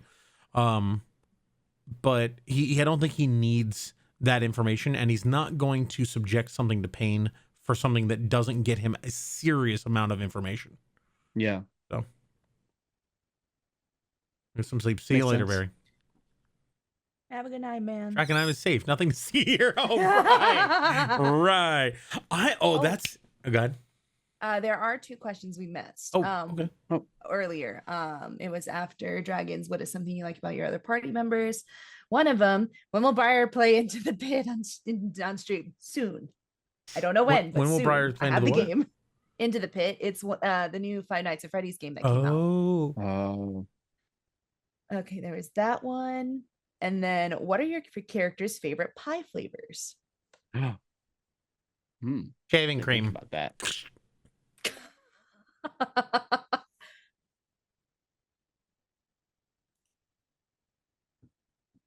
I think probably like, I'm going one of 2 directions. I think either like a shepherd's pie, like a savory pie, or Sweet potato pie. or something like really sweet and desserty. Sweet potato pie. Come on, man. Sweet potato pie. Yeah. Sweet potato pie. I don't know. Is that a thing? That's probably a thing. It's so good. It is. You've been to the South, right? Yeah. Yeah, sweet potato pie. What's the sweet potato? I don't know if I've had one. It's a very sweet. It typically has you can also get it with a little layer of pecan, but it's kind of, if you've ever had pumpkin pie, it's similar, but I'm Googling and it looks identical. It looks identical to a pumpkin pie. It's got a similar, because it's made of yams, which are also orange. Yeah, it's possible I had one and didn't know it. Possibly. Yeah. No, they're good. They typically have a little bit of crunch to them because like you put pecans or something else in them. I love pecan pie, but yeah, I stand by. Yeah, I like pecan pie too, or Maybe. pecan, or pecan, depending on what part of the country you're from. Pecan? Yeah, pecan. I had so the anxiety one. I did have one more answer to that though. We haven't really had any kind of full blown problem with contamination. We have someone who is contaminated. Yes, we haven't seen where that goes, and that's something that I'm anxious about. So it may not have been a party member that was infected, but we did witness somebody who did get infected, which was I think it Session ended 0. up happening in session 0. Yeah. But we've seen the effects of like. Oh yeah. We as players have, but our characters haven't really. So yeah. I'm interested to see what happens, and we're not gonna talk about any of the facts. Please, no spoilers, people in chat. Yes. There are some naive, delicate ears and eyes. I didn't get a chance to say what Briar's favorite pie would be. Yeah, she likes apple pie. The deadliest of all pies, second only to cherry. Because one of the hints that she has, especially when we did the bring your snack that your character would like, and she has a secret sweet tooth, so apple pie is already sweet enough as it is. Would be one of her favorite pies. Oh boy, if I ever get the ability to take another cantrip and I can get prestidigitation, he's going into the food business. Ooh, I was gonna say we can try and prestidigitize that portrait that we have, because we stole the portrait that was in the tavern. I should say. I guess it depends if it's like charred or if it's just dirty. Have we looked at it since then? Like, have we actually checked that it didn't age back? I don't think we have. Write that down. Because it was because we found the portrait after we got out of the time loop. So it was weathered. Did we? I guess, yeah, we went back down.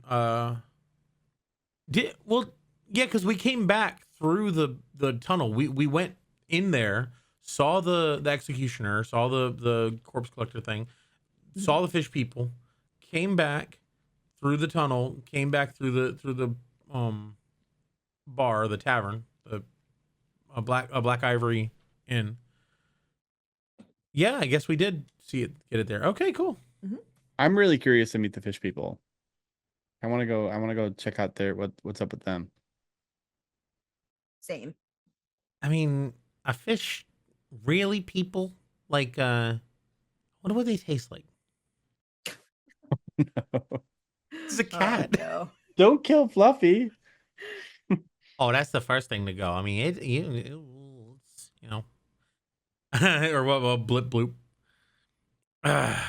We Ooh. good. Do any of the any of the PCs, which would be us, have tattoos, magical or otherwise? If not, which character is most likely to get some ink? And it doesn't mix with fur. I do have a couple of tattoos. This one, Oh, cool. Oh, which I really like. You used to be an adventurer like us till you got an arrow on the forearm. I mean, it always points to the direction I need to go. That's why I have it. Oh, that's the direction of the person you're shaking their hand. That's right. I joked for a while that I would be taking advertisements if anybody wants me to like hold an object for them. Then let me $20 and I'll advertise your product with my hand. But no, for me it's got some symbolism, but one of them is like a reminder to stay in the present moment. And so right in the middle of the arrow, there's like a little dot. And that's, so if you think of it as time, like that dot is like the present moment. And it's just reminding me to like not stress about the future and not worry about what's behind and just like be here. So I thought it was like Operation Broken Arrow or something. no, because it's still straight. No, that's pretty cool. Appreciate it. I think in game, as far as we know, I don't think we've actually checked, and that's not really. There's no magical tattoos as far as anyone knows. Like Corey, I'll be honest, Corey doesn't have any magical tattoos. He doesn't have any tattoos at all. He's fur, fur doesn't really jive well with tattoos. I mean, you singe the skin, the fur doesn't grow back, and then you look funny, I could add it in, but Briar's more likely the one to have tattoos. Corey. Especially since I'm already inked myself too. So I've got a couple on my arms. I've got one on my left shoulder here. Don't want to show it just because TOS. They'll be like, oh, she's showing her shoulder. And then I have two on my legs. Spell rot tattoos are actually possibly, like with DM discretion, an infusion that you can make. So we could actually bring tattoos into Drakkenheim. They only last for a day. I mean, Petra doesn't have any tattoos that he's told the party about. Oh no. That's not a good question, but it says, I heard that Corey only does charity work when for tax write-off. Taxes? It's Nice. hilarious. Ooh, we've got two of them from Gladiator in the Discord channel. We do. Oh, I totally wasn't even looking there. Beautiful. Would you want to read them? Sure, I can. After I read this one. What's taxes, precious? What's taxes, precious? What's taxes, precious? Was it taxation is theft? Yeah. Theft. No. I'm sure that Corey would quote that. All right. So for the first one that Gladiator did, what were some of the inspirations for your characters and what aspects of yourselves do you see in them? Oh, this might be a good opportunity. We made vision boards. Do we want to share those? Oh, yes. Yeah. I forgot about that. Yeah, we made vision boards for our characters. And so we could like actually still in figure out all their inspirations. Where would that be in resources? If you have it, you're welcome to share mine.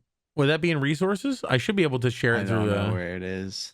It's a long time ago. It might be in team chat or Drakkenheim. Yeah, it's not in resources. I'm all the way back in 2023. Let's see. Drakkenheim. That's a good idea. I didn't even think about that. God, I forgot that we even did those little mood boards. Yeah. Scroll. Where did I put the one that was on my computer is the question, I think. Scroll. So you find it and you can send me bind because I cannot find it right now. I found the initial art that was made back in February or so. Yeah, because these were sent to our artists for her to Right. get like a visual identity for our characters. So back in January 18, I got the first like response. Furbolg Paladin visual inspiration. Got it. Let me go ahead and put that up on the big board. Can you send to me as well? Because I can't. It's in January. It's in the Drakkenheim one. I'll What's the reply to Drakkenheim it. Yeah. channel? Okay. Let's see. I want to open link. Hey, it worked. So we got Petro Furbolg Paladin visual inspiration. And so let me zoom in a little bit.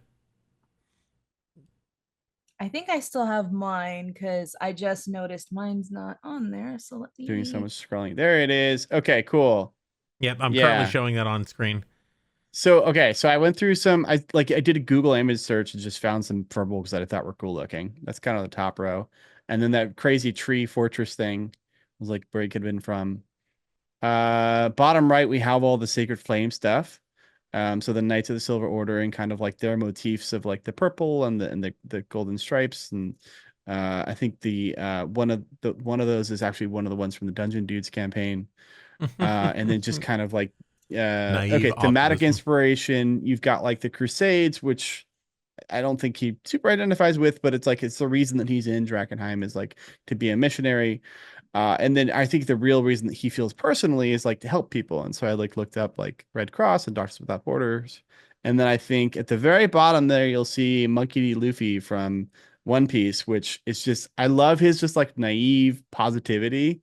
But like also he's very strong. And I love that. And so I really wanted to play off of that kind of character. Of like someone who, you know, no matter how bad things get, it's just like I'm still positive and like I'm still okay, and like tries to bring out the good in people. So Who's the character with the slingshot from the One Piece? I forget. Oh man, he was big in the One Piece characters. He was. I know who you're talking about. Yeah, he's big in the live action. Osap, yeah, Osap. Usopp. That was it. Usopp, like Usopp's Fables. Usopp. If Petro is Monkey D. Luffy, Gory is 100% Usopp. He's boisterous, loud, but in an actual fight, he's a coward. He makes gadgets. That actually works out a lot better than I thought. Yeah. Oh God. I feel like I don't know. Maybe I'm not far enough, but like Nami is kind of like anti to the goals of the group at first. So a little bit of that too. Well, so that if you watch the live action one, it goes through that whole arc of like how they become a family. Yeah. That's a good one. Let me see if I can find the ones for the other two of us. I think I found mine finally. Okay. Here, I'll add it into Drakkenheim because it's kind of way back in the team chat. Yeah, I forgot that I sent it there. I can't. The other character inspiration was Grog from Critical Role for sure. Okay. I haven't ever watched Critical Role, so I don't. You know, you don't watch the Drakkenheim stuff. I don't watch Critical Role because I know that would start influencing how I try to RP, and I'm not there yet. Sure. That's fair. That makes sense. Mood board. All right. I just sent mine just to kind of have it like the.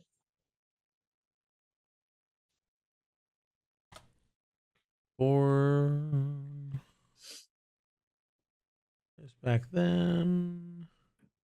Okay. I'll open yours up so everyone can see it. Jump to present. Open link. Hey, there we go. So go ahead and describe things. I'll move around. Very different from mine. I love it though. Just a little personalization. So with Briars, I kind of went for more it took a while for me to find something that kind of related to gunslinger, assassin. A little bit of her mood board also kind of ties in because technically her family is of noble status, but a teensy little bit also in her mood board kind of ties in with her past as well. Still can't release anything just yet. Details, But details. Come on, we need details. But the reason for the color scheme that I went with is because mainly her skin color, and also kind of embodies like, she feels alone in the world. Like especially after she lost her uncle, she kind of feels like no one really has her back. Interesting. And so It's also it's so moody too. Like like my mood board is not moody at all, and yours is like all mood. I think it gives they both give a lot to work with in terms of like what are important aspects of the character. I think I found something. Nope, that's merch links. That's not what I'm looking for. Yeah, but inspiration wise, Puss in Boots, Rocket Raccoon, heavy on the Rocket Raccoon. Very heavy on the Rocket Raccoon. the idea of him, like, that's the whole reason I went to Tabaxi, was because of the climb speed. Because I was like, can I because Tabaxis get dexterity. I was like, I need intelligence. He needs to be intelligent. But that's why I ended up going more of a roguish artificer, was because he's more into dexterity. It's not like he flunked out of school. The only requirement to get in this school is being magical, and he's not. So like he's smart in a way that he's very self-taught, with none of the normal rigors and roles of like what are the proper ways to think. He doesn't have any of that. And so that's why he is smart. He can make really cool things, but he don't sound too smart, he don't talk too good. Because no one ain't ever really been a big deal for him. He does what he needs to do to make the things work, So I love the Petro. It's now in the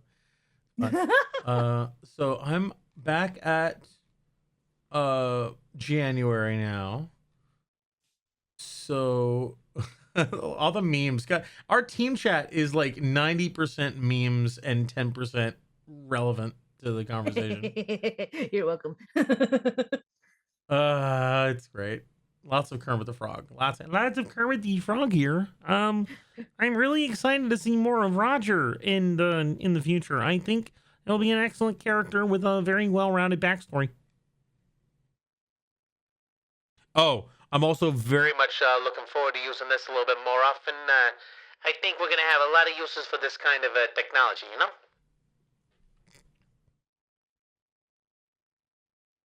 almost. All right, we're in January. Oh, wait. Did I pass it? No. Man, this is riveting content, isn't it? Have there been any other? Hey, we got questions. I think Corey has ADHD. What are you talking about? What do you mean? What role did your character do that made everyone laugh, either good or bad? Oh my god, I got Petro's already. The survival check that Petro did that got us into that mess. That was beautiful. That was one of the best things that we could have done. We could have had. Same. How about Briar though? What's a Briar had some of the most horrendous rolls, an entire session of bad rolls.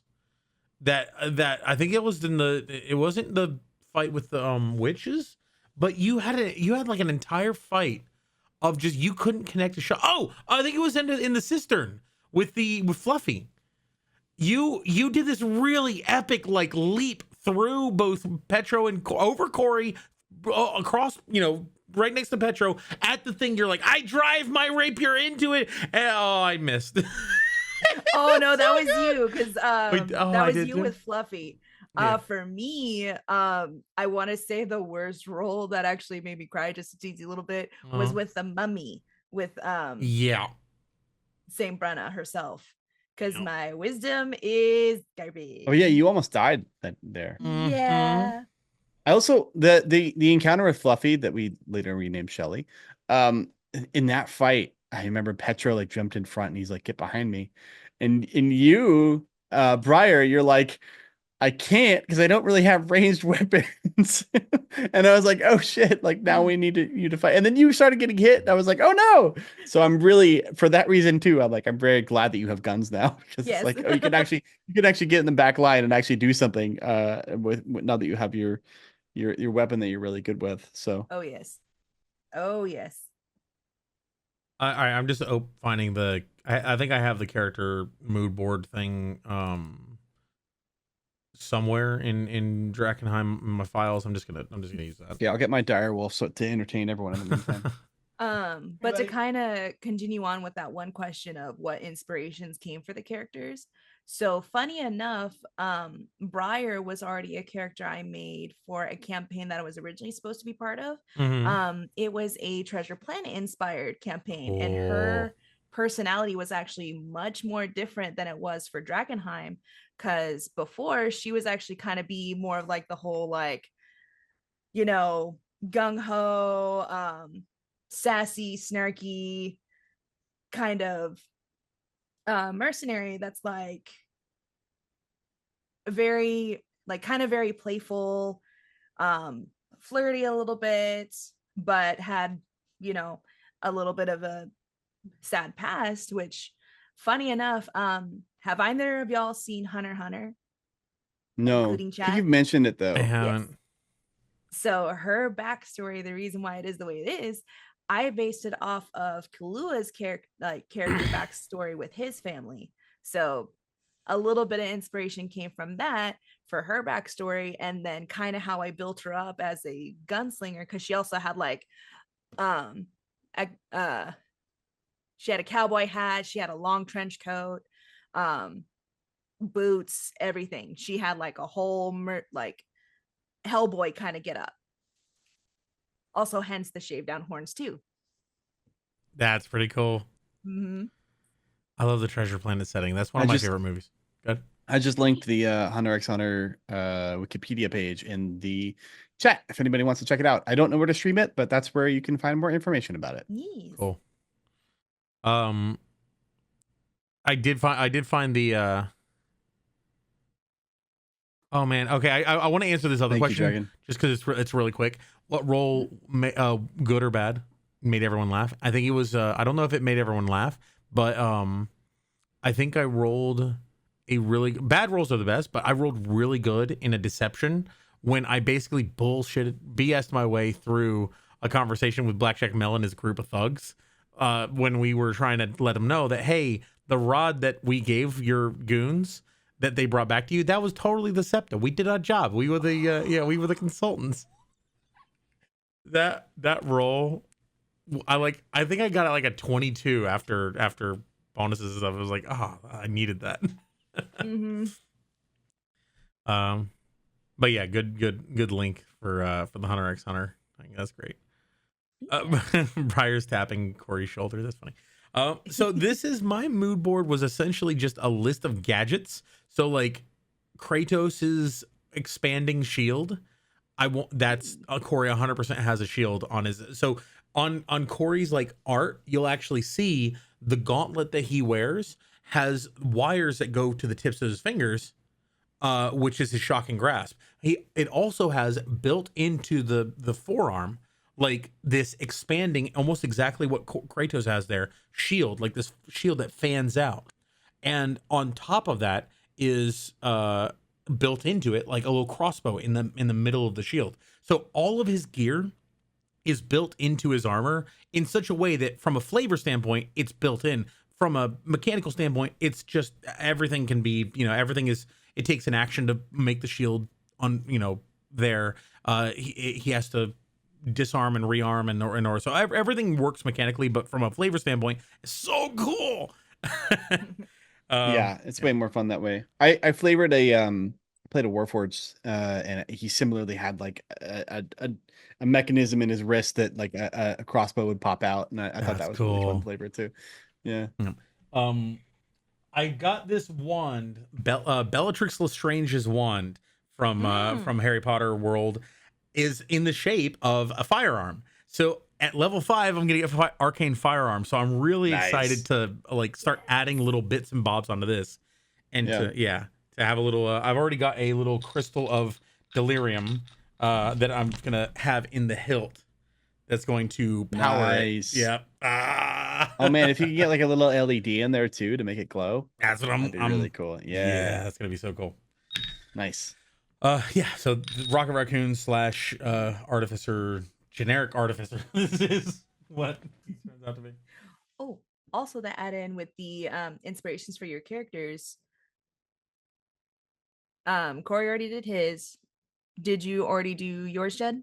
Like inspiration for I yours? mean, I kind of touched on it earlier. I think just like anytime there's like a naively optimistic character in an anime, that's probably part of my inspiration. I feel like I said other ones though at one point when we were creating the characters. Mhm. I feel like there was one other that I was inspired by, but I don't remember who it was now. But yeah, I think Monkey D. Luffy and Grog from Critical Role, in the sense Okay. of being just kind SpongeBob, of like too. a big dope, and how everybody just likes a big dope.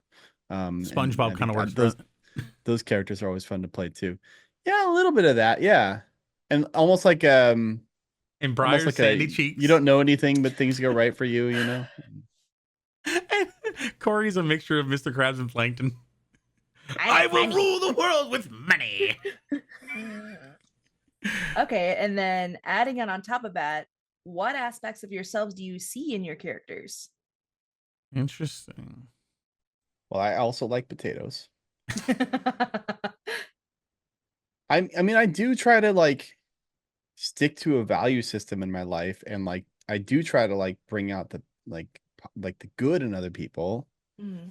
and then challenge them when I don't see them doing it. Paladin players. But like I'm also like not a lawful human. I don't like I'm not lawful the way the Petro is. I don't think as a human being. So I'm maybe a little bit more self-interested than Petro is. But like I do try to like pursue those virtues anyway. Also, I have ADHD, and like sometimes I can't follow the conversation, just like Petro can't. So there's definitely that aspect too. And so some of him like being like, "Wait, what was that?" is also just me saying, "Wait, what was that?"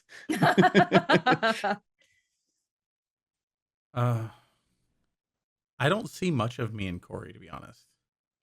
Like, I wish I was as confident and as fast talking as he was in real life. You know, I wish I could be a little bit more BS, and I wish I could have the lack of scruples to get by in certain spaces where scruples really don't help you, such as, you know, real estate or legal issues, or you know, navigating certain things where it's like, yeah, I want to be as honorable and righteous and fair and friendly, but then the other party in the room doesn't, and then I get screwed over because I've decided to Sure. try to be friendly.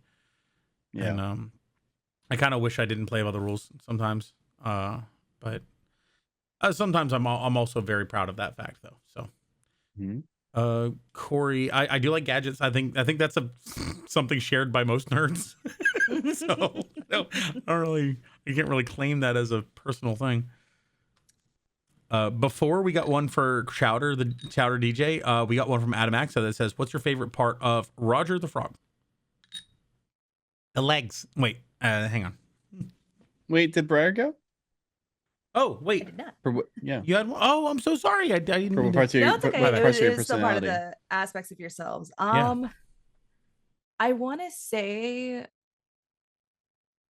because a lot of times whenever I base most of my characters, I try and base like a teensy bit of myself into them. For her, I actually do genuinely have a fear of ghosts. Boom. Oh, So sorry. so it's more along the lines of, I'm alone in the house, I hear something that I know is not supposed to happen, and either the cats are asleep and I know nobody else is there. I'm just like, no, thank you. But also in the sense of her patience. So funny enough, with a lot of people don't know unless you've met me in real life, and such like that, but I have an extreme amount of patience. So much so to the point where it's just it works out for a lot of instances where if It's like a very stressful situation. It's which is funny because I'm diagnosed with anxiety. So so it is one of those instances where it's just kind of like I know how to kind of like hold myself together until after everything is done. And then I just kind of let it go. Yeah. Yeah. Getting real. A little bit. Teensy bit. I have a question to ask. I'm going to write it out, but feel free to go on to the next one without me. Okay, what was another one here? Of all your named items, which one would you like to become real? Norbit. We don't have a ton of items right now, so but I think it'd be cool to have Petra's Mall because it's like a big tree trunk with a rock in it, and that sounds like a fun thing to lean against my door. So It's a good and door never be able to stopper. pick up.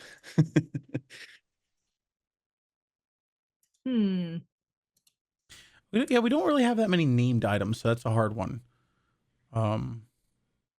Yeah. I guess think the Scepter of Saint Vitruvio was something that we picked up, but we don't have it anymore. Yeah, I think the like useful one for Briar, at least because what she has so far is the little drift globe. I want to say that one would be something I would use on a daily basis because I can't see shit at night. That's cool. Yeah, the drift globe actually has a lot of interesting utility. The fact that it's a hovering, floating light source, it basically acts as a torch, but then it has other features that you can do with it, which is cool. I mean, the Stone of Good Luck, the luck stone that Petra has, I mean, it just makes you a little bit better at everything, which is that sounds nice. That'd be cool if it translated in that, like, whenever you did something that had a pretty even chance of success or failure, it nudged you to success. That'd be kind of cool. Well, it does in a sense. It's going to be +1 to all of my ability checks. Right. So you couldn't ever just like jump off of a tall bridge or something and be like, don't worry, guys, I'm lucky. Because obviously you're putting yourself in a really negative situation. But if you were trying to balance on something and be like, okay, I'm really trying to not fall, but I could fall, this thing would be like, yeah, the wind won't gust just yet, basically. Oh, I mean, that sounds like a superpower. Well, what you're talking about. It sounds like Domino. Yeah, well, it's like quantum mechanics, where in 50 different universes, bad things happen, and 50 other different universes, good things happen, and this just shunts you into one of those good ones. Oh wow! So I'm like shunting other versions of myself into bad realities. That's awful. Yeah, but f those versions of me.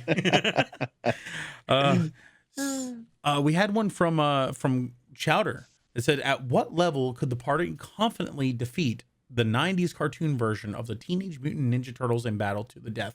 They couldn't. Excellent question. I'm gonna go with Corey on this one. That the Teenage Mutant Ninja Turtles are probably level 20, and they are demigods, and they are withholding their power for our sake. Yeah, they're basically Spider-Man. Pretty much, because they're mutated turtles. That's right. Yep.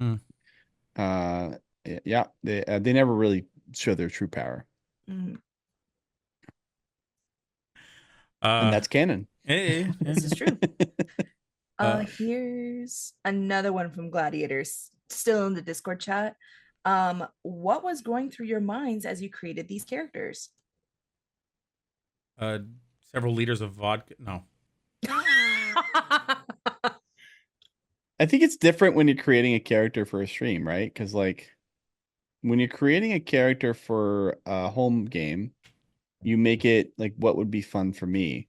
And I think when you're creating a character for a stream, you have to be like, what would be fun for me? What would be fun for the people that I'm playing with, and what would be fun for the stream? And so it takes like you need to think about it from a lot more angles, which was interesting. I don't know if that's what they're asking, but that's what came to mind. I think for me, it was more along the lines of, since this is a more serious aspect campaign compared to where Briar was originally going to be. It was more along the lines of, how depressed can I make this character? Sure. That's funny.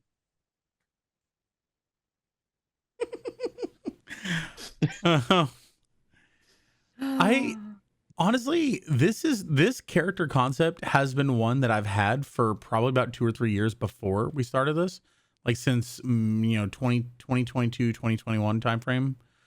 Just because, like, not necessarily the artificer aspect, but like a wizard who was just a little mischievous asshole. I've that, and I have a bunch of different character concepts. I basically I will think of like, what is an archetype and how can I screw with it.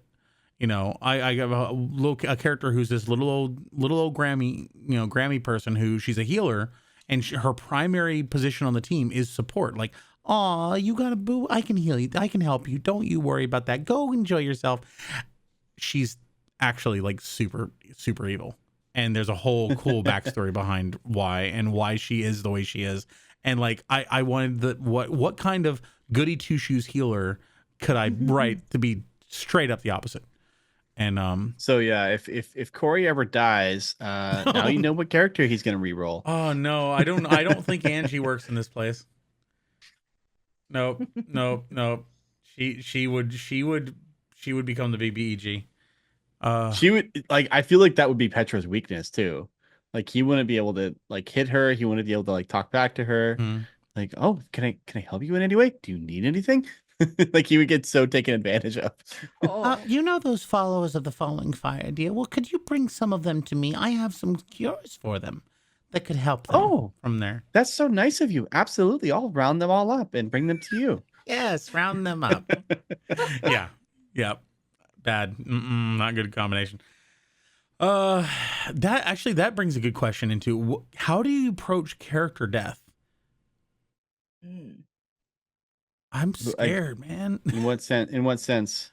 So it, like you said, it is a little bit difficult or different when you're doing a show, because like what do you plan for it and have like an arc of like getting them back or doing this, that, or the other, or do you, because we don't I don't behind the scenes we don't have any plans. We don't have anything.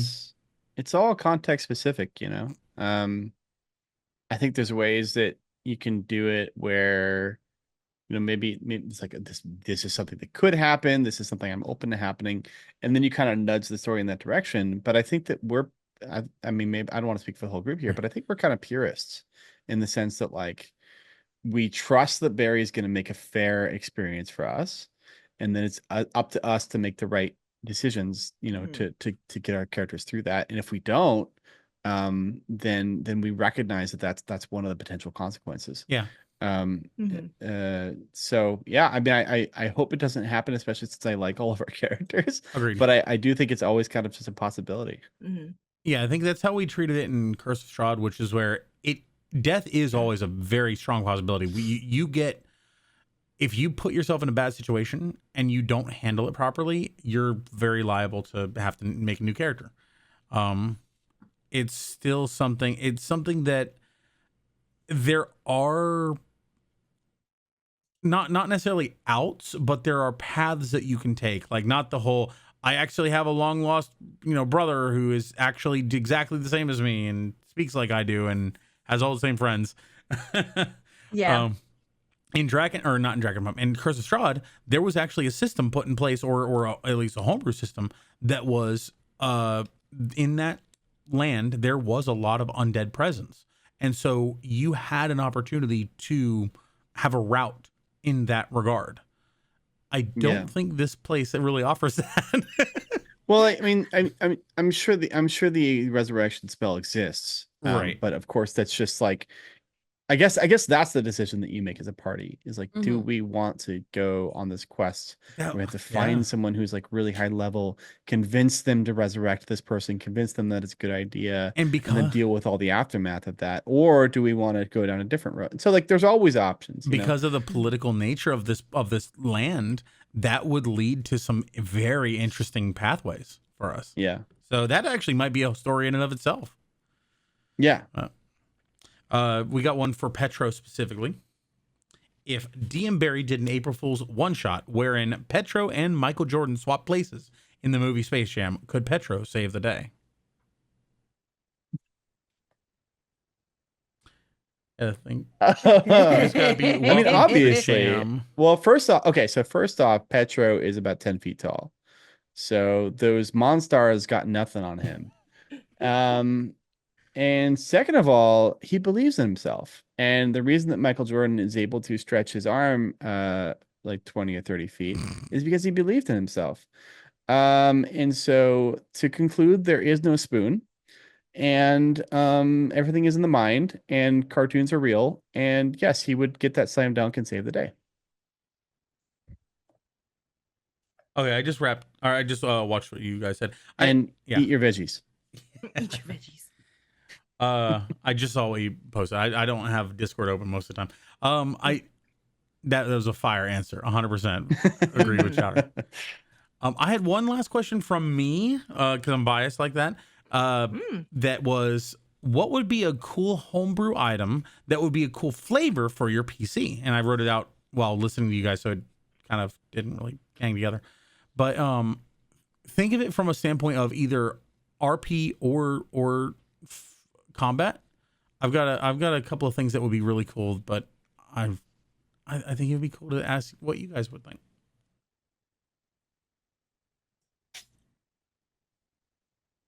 Which direction are you in? I'm pointing, but I'm over here. No, other way. He's over there. There. Yeah, that way? Hi. Okay, hello. Hi. How you doing? Morgan, you're in the way. I'm just kidding. Oh shit. Hold up. I'm gonna What was the question again? So if you could think of an effect or like a homebrew item that, so I'll give an example for Corey. So I have two. One is, as an artificer, he has all these little artificer tinkering little things, magical tinkering that he can do. They all create small effects and do this thing, that thing, and so on. I think it would be interesting to have like a homebrew little either an automaton or something that actually goes onto his homunculus that allows the homunculus to imbue with all of these little tinkering effects and then essentially fly around as this little illusory creation that creates smells, sounds, visuals, voices, heightening certain aspects of the already existing subclass features. So like as a more practical use, that was just something off the top of my head. More practical use would be a magical forces recapturing device. Essentially, whenever an artificer casts a leveled spell, they collect a charge, and that charge gets stored into either spellcasting focus or something else. And then as an action, at some point, they can use that charge to do one. They can use one charge to do one action from an Eldritch Cannon, even if they don't have one summoned. So they can either create the field of temporary health points. They can shoot a Gout of Flame, or they can shoot a Force Ballista. So it's basically giving them a little bit more mileage out of their spells, but also acting as like this. As an artificer, you have the ability to recapture the excess magical energy from when you normally use a spell to create more efficiency. And I just thought that was an interesting little. I've never seen anything like that, and thought that would be cool. That's cool. My brain is not nearly that creative. Like custom homebrew item. I don't know, like a sword. Just kidding. From no, I don't know. I don't know what standpoint. would be good. I don't know what would be good for Petro. Oh man, an item that magically expanded all doorways, so you didn't have to duck. Oh, that'd be nice. Oh, okay. I like that one. That's a good one. So when he walks through, it like the Santa Claus with the fireplace. Yeah. Oh, that sounds fantastic. Yeah, I think you nailed it.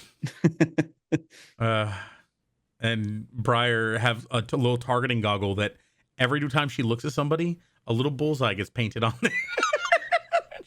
Oh my gosh. Funny enough, A laser scope.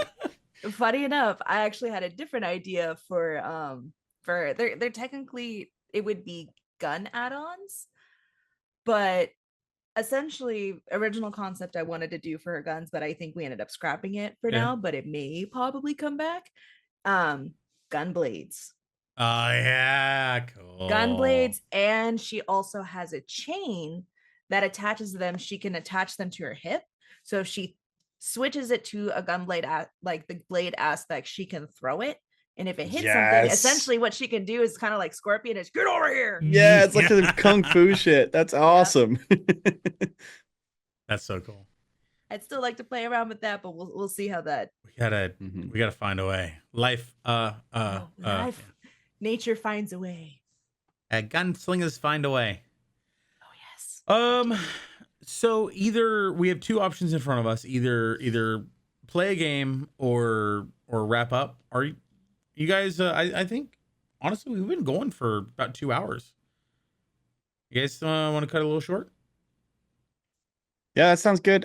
Guys, this was a ton of fun. Thank you everyone who engaged in chat and asked us questions. I love talking about D&D, and so this was like incredibly fun for me, and this is kind of what I do with my friends all day anyway. So so this is awesome. Thanks for joining, and it's great to chat with you guys about this too, because we don't have enough opportunities to do this kind of thing. So I think we probably should set up something where in the suggestion box, if you guys just put in some, cool whenever you think of it, put in a cool question like I heard this on YouTube the other day. What are your thoughts? Stuff like that.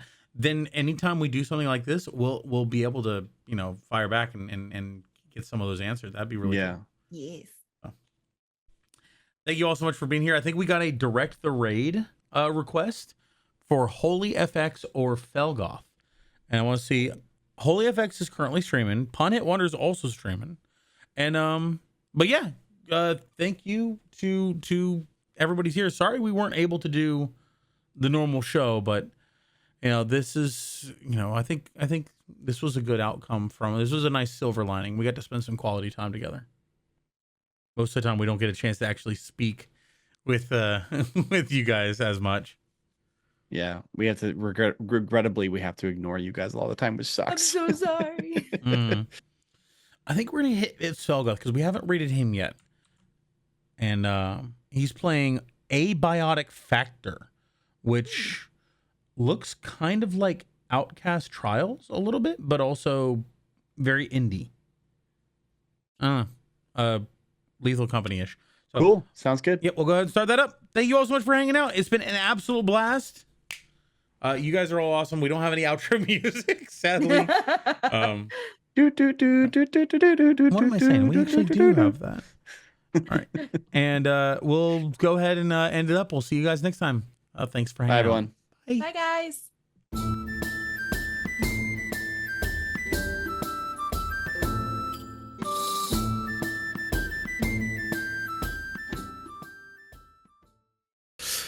So usually we go into a little bit of a description of what we did last time, but this time we're going to do something different because we had a talk amongst ourselves, as we do. Of all the things that we're doing on this channel, one thing we're really missing is the interaction with you guys. Because when we're into the game, when we're doing the story and whatnot, that's our focus point. But we also want to have a bit more interaction with you. So we had a little talk and we said, what we can do? When we rebroadcast everything that we do to our YouTube and podcast, we don't really get all these opportunities. But when we're live on Twitch, we do have an opportunity to interact with you. So what we like to do from here on out, every single time we start streaming, we'll take 10, 15, 20 minutes somewhere to say hello to you, have a bit of interaction with you, answer a couple of questions, and bring a couple of fun questions to the community and just debate them. And then after 10, 15 minutes, we'll get into our actual D&D journey. So for today, we have a fun hypothetical question to kick things off, which for this week is, if you could have any spell in the realm of D&D in real life, what would it be? And I would say to the players, free roam, feel free to answer this one. I guess something I mentioned beforehand is I would like to let's discuss what are some good reasonable limitations. Like for instance, if you were to pick a cantrip, Could you just cast it at will? Could you cast, a million uses of prestidigitation in a day versus one use of like silent image or something like that? I think it should probably work similarly to how it works in D&D, where like if it's a cantrip, you can use it on an unlimited amount, and if it's first or whatever level spell, you can only use it a certain number of times per day. Okay. So yeah, maybe it was just some sort of generic, limitation around that. I just burned. Yeah, I can imagine if you cast something like 1,000 times, I imagine you get a little tired. Oh, okay, that makes sense. Especially if it's burning hands, your hands would just get a little bit. Oh, there's my mending gun. So I think having Petra's ability to change my look. Oh yeah, disguise self, dragon. That's a good point. That's an interesting one. Okay, so here's how I've been thinking about it. Is that like in real life means that you bring this power into this world with all of these cultural customs and all these laws and all these other things. Mm-hmm. And so if I picked something like Fireball, like I would immediately be sent to like supervillain jail. Yeah. And locked in a maximum security prison. And so I got to think about that in that context. So some of the ones that I was thinking about were Phantom Steed, which would be not particularly useful, but it would be really cool to just have like a horse show up that I could ride across, like ride to work anytime that I want. I want to upgrade that to summon Greater Steed Paladin spell, because at that point now you can bring in a griffin or something else equally awesome. See, I feel the danger with a lot of spells is, as you know, in D&D, almost all spells can be used for good and for evil. And with most spells, with great power comes great responsibility, so a lot of them would fall in that category of like, I don't know if I would trust myself with that kind of power. Not because I'm like an inherently evil bastard, but what if I would have the power to suggest an action to someone and they would actually have to follow it? If you could do that on a daily basis to people, like if you would actually have that power, how easy is the bridge to actually start misusing that? So I don't think I want a spell like that. What I would like is something like Mage Hand. Simple, effective, and it can just like help. Like, there's a couple of caveats that I would have before picking that spell, but if the Mage Hand would be able to do things as I envision them in my mind, how great would it be to let that Mage Hand play piano? I can't play piano, but maybe my Mage Hand can. I like what you mentioned about the whole manipulating and power responsibility. I think at that point, if we want to go for a non easily used to be a villain and actually evil person, anything that involves changing people's minds, like enchanting them to that can go real dark real quick. And then anything involving massive amounts of damage is probably like Finger of Death doesn't have many good uses. So that's a very good use. It's just okay, good. So I guess we should all have like our superhero answer and our supervillain answer. Ooh. That makes it a lot. Yeah, I'm a lot more comfortable with that way. Yeah. I think my supervillain answer would be like Charm Person or Dominate Person, because if you can control what people do around you, you can get away with a lot. Ooh, I would say for my supervillain spell, I'm always gonna be ingling over to Vicious Mockery.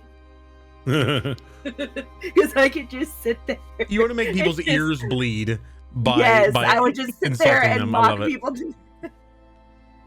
I could use it on half of the customers I talk with every day. I think What's up, snapping? Mending or Minor Illusion might be best from a economical standpoint. Being able to use it an infinite amount of times, time permitting, of course. Being able to just fix things without like, oh, you broke your phone, I got you. You could also do that $20. like now though in real life, just by like learning some skills.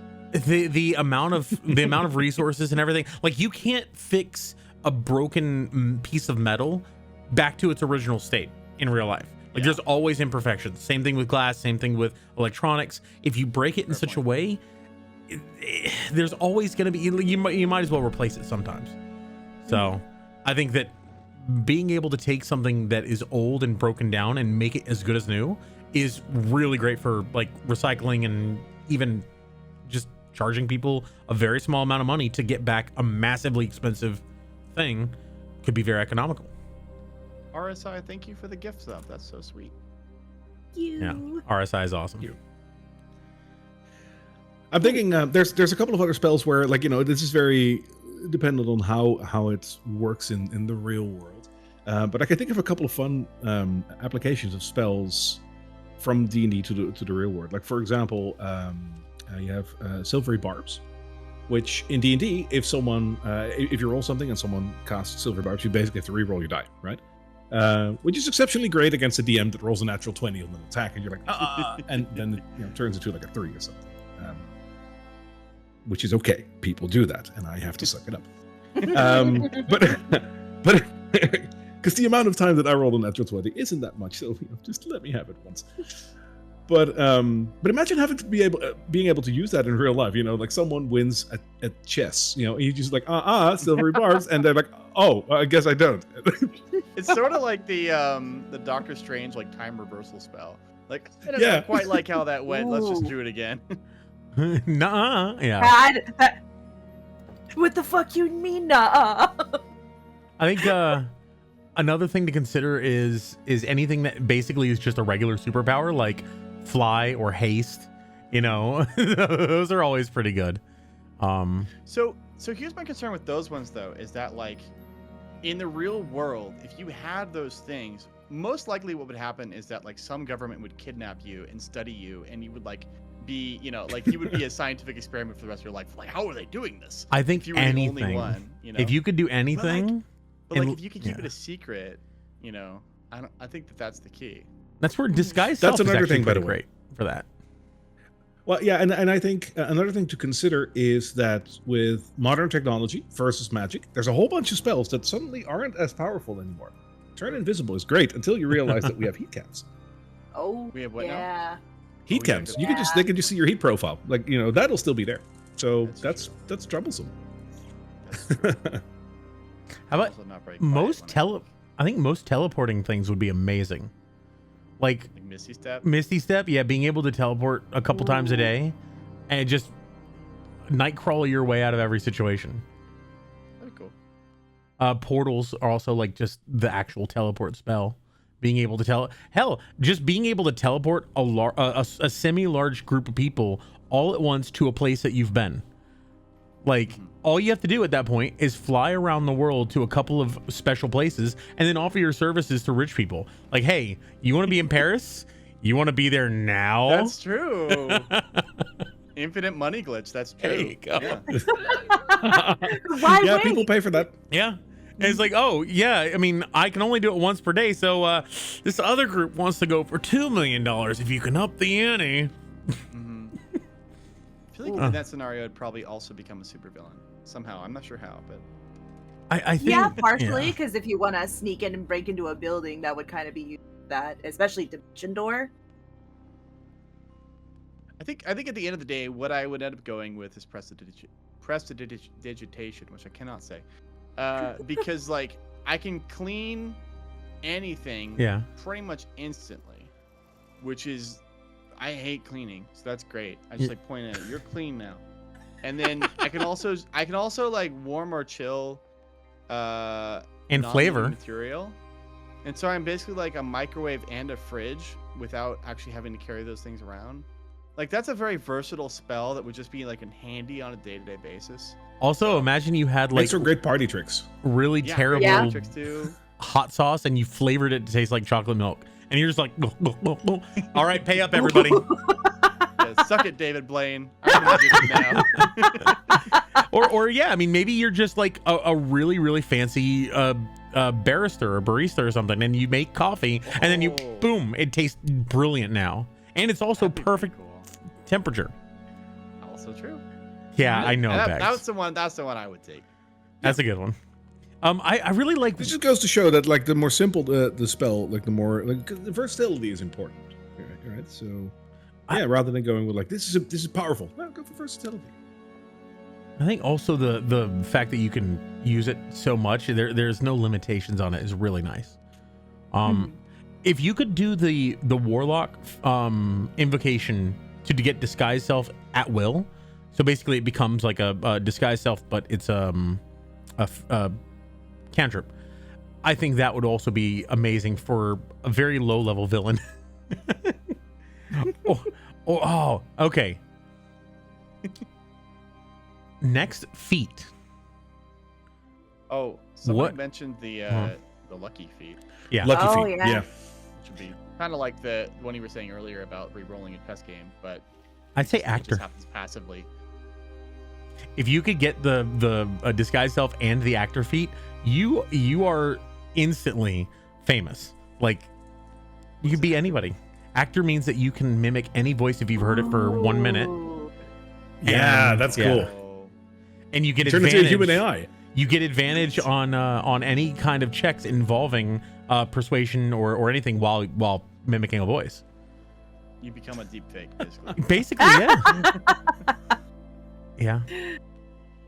And then at that point, if you can mimic mannerisms, you're in. You're anybody, anywhere, at any time.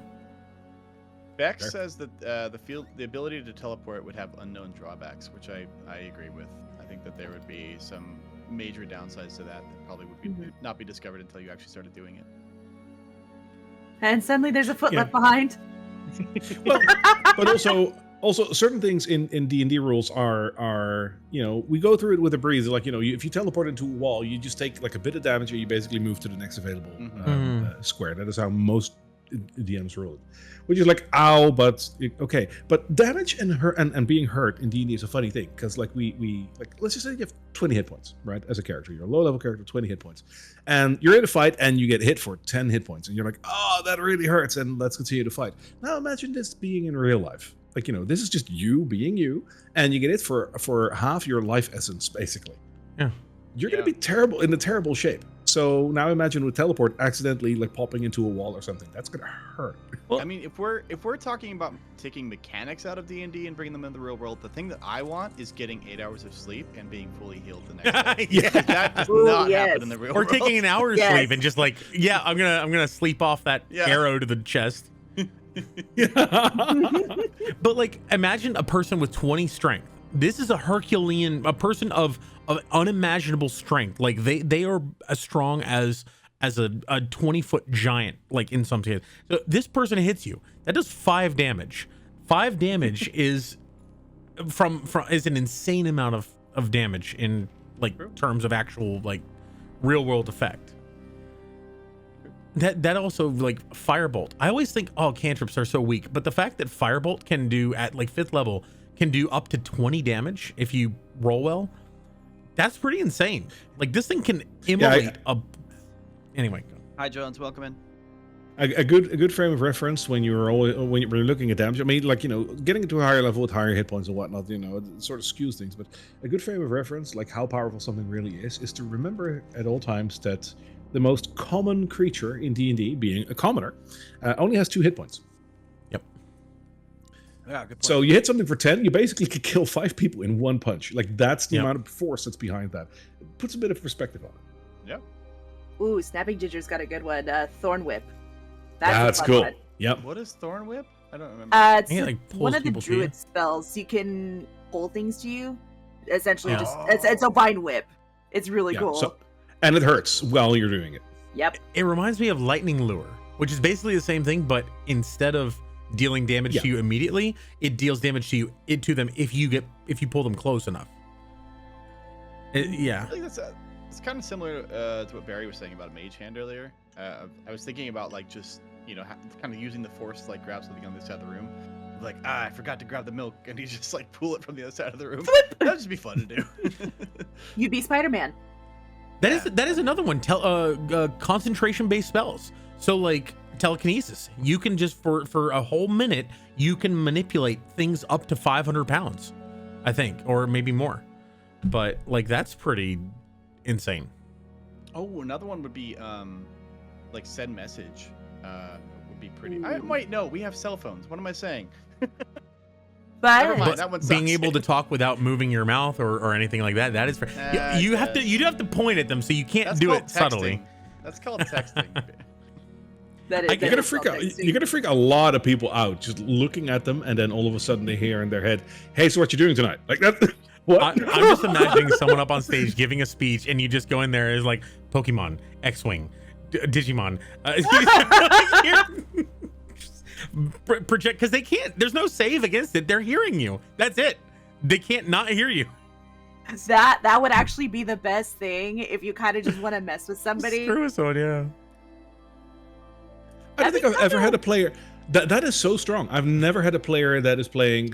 There's a couple of classes that can do this like innately because they're like either like on the psionic side or like they have some sort of, so they can do this. I've never had a player use this specifically to disbalance like a caster or something. Like, if I just flood his head with all these like internal messages, does that do something to their concentration? Where honestly, that is a roll of cool question. I would totally like let a roll happen for that. That's cool. I've seen someone use That's such a minor cool illusion for that. application of that.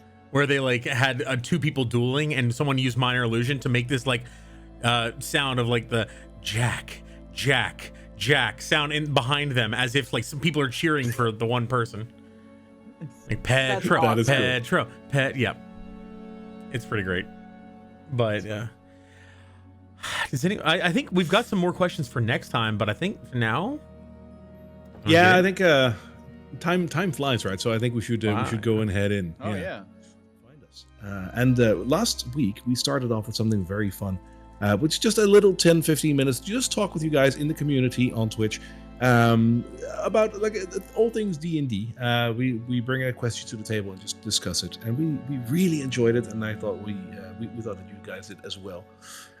So we might as well do it this week again. We have another great question for you, which is about your characters, specifically your very first character. For those of you that still remember your first character, what did you make? What was it? What were they named? And what do you remember of them? Yeah, what's one special story moment that really stands out for that character? Yeah. So for you three, what was your first character? Who wants to go first? Want to go in reverse order? Your Jed to Morgan to me. Okay. Sure. Okay. All right. All right. So first, some context is that I think I don't want to say how long ago I went to college. It was a long time ago. I think back in the olden days, D&D, it was a little different from what it is today. I think pre Critical Role, Acquisitions Incorporated, and like these bigger streamers and big stories and epics. It was like very much about like making a cool character and going and killing monsters. Like it was not a whole lot more to it than that, at least for me and my college friends.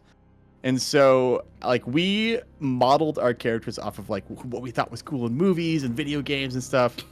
And I can't remember which one I rolled first, but I remember two of my earliest. One of these was definitely my first. Two of my earliest characters. The one I'll tell you at first was there was a game that I really liked called Soul Calibur for PlayStation 2. And there was a character called Yoon Seung, and I remember like trying to make a character that was like basically him, and I was like, yeah, he can like run up walls, and like he's got this long pole arm, and it's called like a naginata, and like the whole motivation was just let's just make this really cool ninja guy, and there was not like a whole lot of story behind him or anything. It was just like I'm a cool fighter, and I just remember that being like the vibe back in the day of like let's just come up with like the coolest people that we can, and that's who we're gonna play. And I don't remember his name, unfortunately, but I remember it was a campaign that was set in feudal Japan, I think. And so we were all kind of playing these like samurai type characters. Anyway, I have another one to talk about, but I'll let one of you go first too. All right, Briar, what about you? Ooh, okay. So I technically had two of them. One of them I actually ended up using for another campaign, but my very, very first one I ever created, her name was Fetty. I based her off of an actual Dragonborn race, but she was an actual like full-fledged dragon, but she could shift into like a human-like form, and she kept a lot of her draconic features. The way I played her was a ranger rogue, because, oh gosh, what did I make her? I made her a green dragon. So she was the way she could like camouflage and blend in with the forest was really cool. God, I can't remember everything else like with her backstory, but I do know that she was a dragon shifter. And then my second one that I use, she's my baby. I love her to death. I've molded her perfectly and wish to use her for a future campaign. Her name was Anarin, kind of a play of my own gamer tag name just a wee bit. She was a wood elf bard with wild magic, but the way her wild magic was kind of builds up is she doesn't know that she has that power.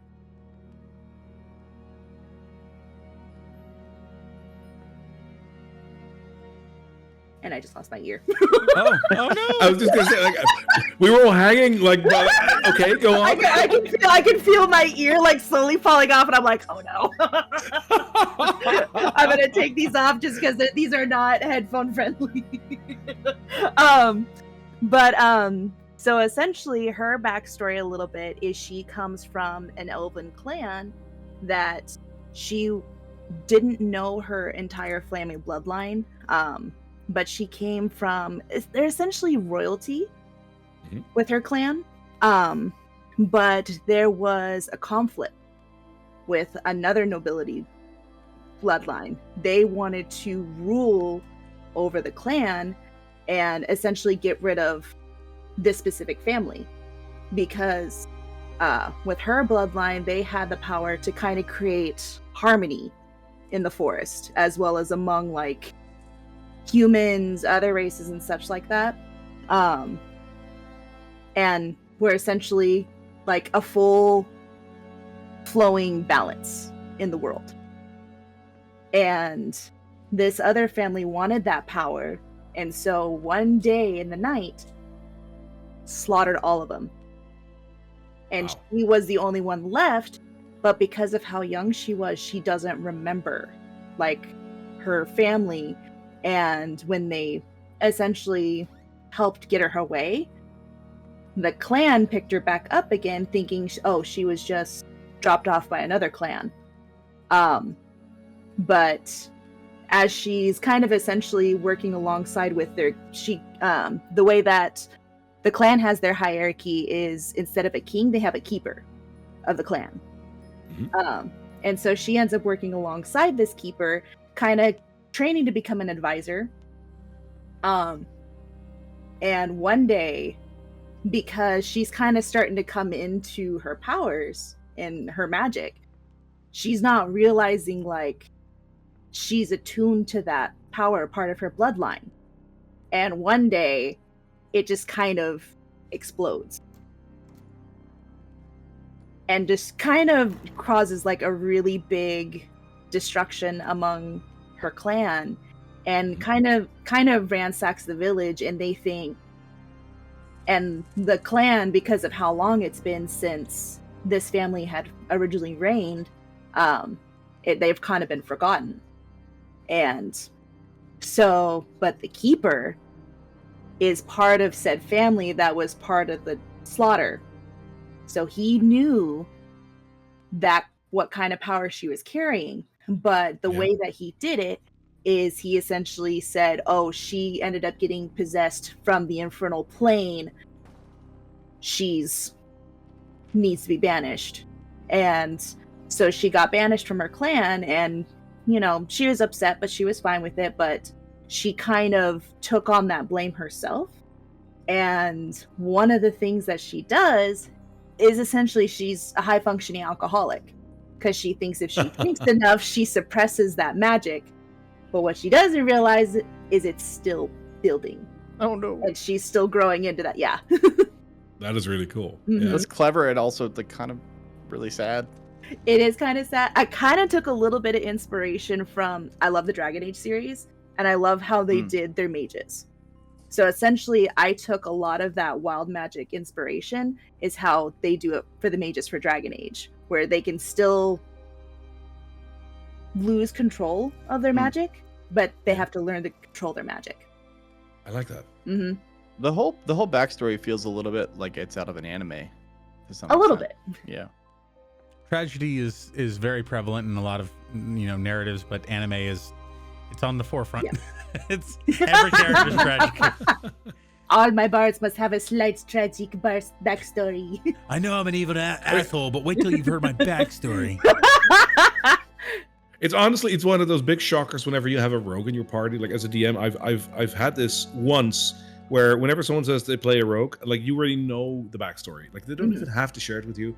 It's like I grew up on the streets. My family left me when I was 3 and I had to, fight other scoundrels for my means to survive. Like that is a rogue every single time. And then you have that one player that says, "No, I was I come from a very loving family. I just wanted to stab things, and that's why I became a rogue."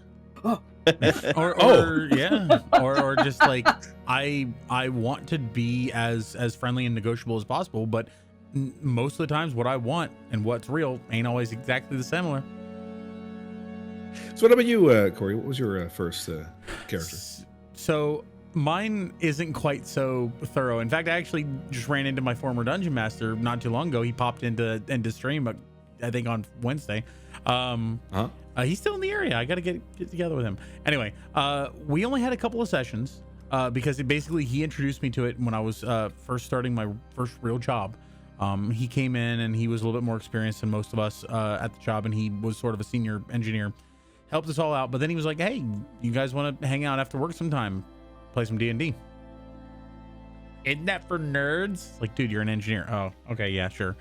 Yeah, fair. Yeah. So my first character was, I don't remember the name because it was basically just a elven name generator person, half elf warlock. And the reason why I remember that is the very first encounter we had was in a church in the middle of a forest, and my character, I decided to investigate around the sides and see if I could look in the windows, while our barbarian hunter trapper guy just kicked in the front door and started walking in. He set a trap at the front door to make sure that no one could come out and escape him. I wasn't the most perceptive, so when things started to go down inside, I came running around using all my movement to go around the front of the church, dashing up the stairs through the door to fight to save the day. I rolled a natural 1 on my perception check and got grabbed by the trap. I said, "Can I just at least fire off an Eldritch Blast?" Sure. Roll natural 1. So how we rolled what happened? How we rolled what happened? It was a bear trap. I took some damage from getting hit by it, but it was on a chain. So as I took damage, I tripped, fell flat on my face, blasted the ground, and the force of the blast flipped me up out on the chain back out onto the steps, and I took extra blunt damage from landing on the steps and was just winded. And I was so low on health, but I was just sitting there going, that was the best thing that's ever happened. And that's what hooked me to D&D. And then just to love it. I don't remember much about that character, but the next character was another simple one. We only had like 2 sessions. We're sailing up to a city, and I tried to ask what do I know about the city? It was a dwarven paladin. Okay, so roll a history check. Natural 1, obviously. Oh. I was utterly convinced that this city was ruled by a secret cabal of dastardly elves. And so this is why I love history checks. Most anytime we went into a store or anything, I would be looking around for like scrying orbs and this, that, and the other. And I talked to the guy, we talked to him, go about our business. And as everyone else walked out, I watched him walk out, made like I was walking, then quickly hurried back. Tell me about the elves. I know they're here. Where are they? And it after 2 times, it got so convincing that I was awarded my first inspiration. Nice. So it was That's awesome. It was interesting. So those are my first 2 ever experiences in D&D back when I was like 13 years ago. First, I think D&D 5e had just come out, so it might have been a little bit less than that 10 years ago. Love it. Okay. Yeah, for me, I've been a player in D&D as well. You? What? A long time ago. Yeah. It's fun on occasion, honestly. No, my first character was one that was called Barnold Oakbottom, which was I thought it was either a goblin or a gnome, but it was a small guy, and he was a It was a bard, yeah, because he was dressed really fancy, like with the hat, with the feather, and what, just standard, like really fancy bard. Curly mustache, obviously. And I don't remember much about the roleplay because it was really like learning D&D, and like when it's your first time, you're so focused on like, what do I need to do next? What is a check? What, like, how does saving throws work? Like that's your first couple of sessions. It was for me at least. And but I do remember that one of his flaws that I gave him, which turned out to be one of those really funny things that happened every single time we walked into a village. He had a crippling addiction to the pleasures of the flesh, so to speak. So whenever we went into a village, a town, or whatever, it would take moments before they would lose Barnold, and he would probably be like somewhere at the brothel spending the party's coin, not his own, of course. So that was we had a couple of moments, and it was just really fun. And what I really remember from that, and what I still agree to this day, we have a familiar in the chat. I like that. It's a cat butt. I'm being attacked by a displacer beast.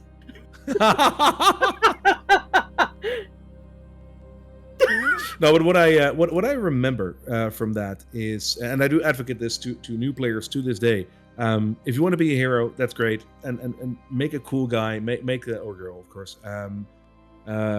Make them stand out, make them amazing, but never forget about your flaws. And don't make a flaw like I'm clumsy. No, make it something that is not crippling to your character, but something that has effect that you will notice.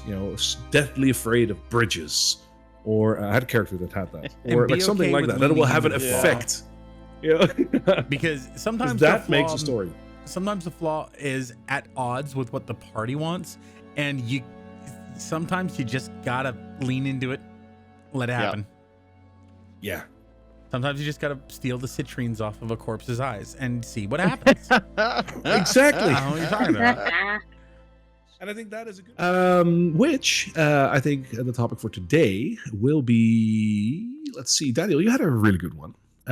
You said, were you ever presented with a situation you didn't know how your character would get out of, but it inspired a cooler plan than you started with? So that is a mouthful, and since it's your idea, I'd say why don't you start off with it? I'll go ahead and start off. This is from The Curse of Strahd. I was playing a character who was very much he was a paladin, and he was also a hexblade paladin, but at that moment he didn't know that. So his oath was the Oath of Midnight, which was something that Papa and I homebrewed to basically be all about peace.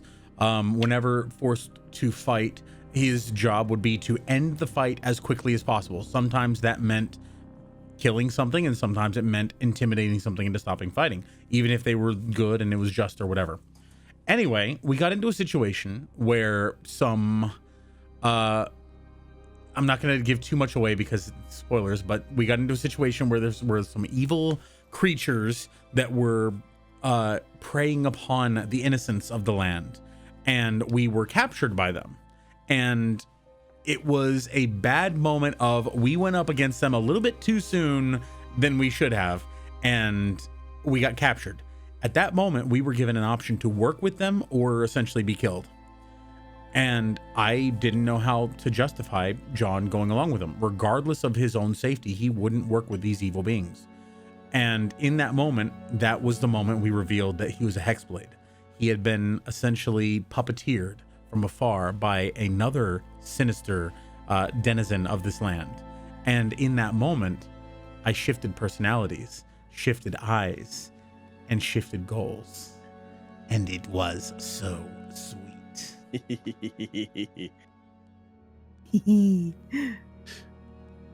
Yeah, I mean, I vividly remember that because we played that campaign together, and yeah, I really loved that.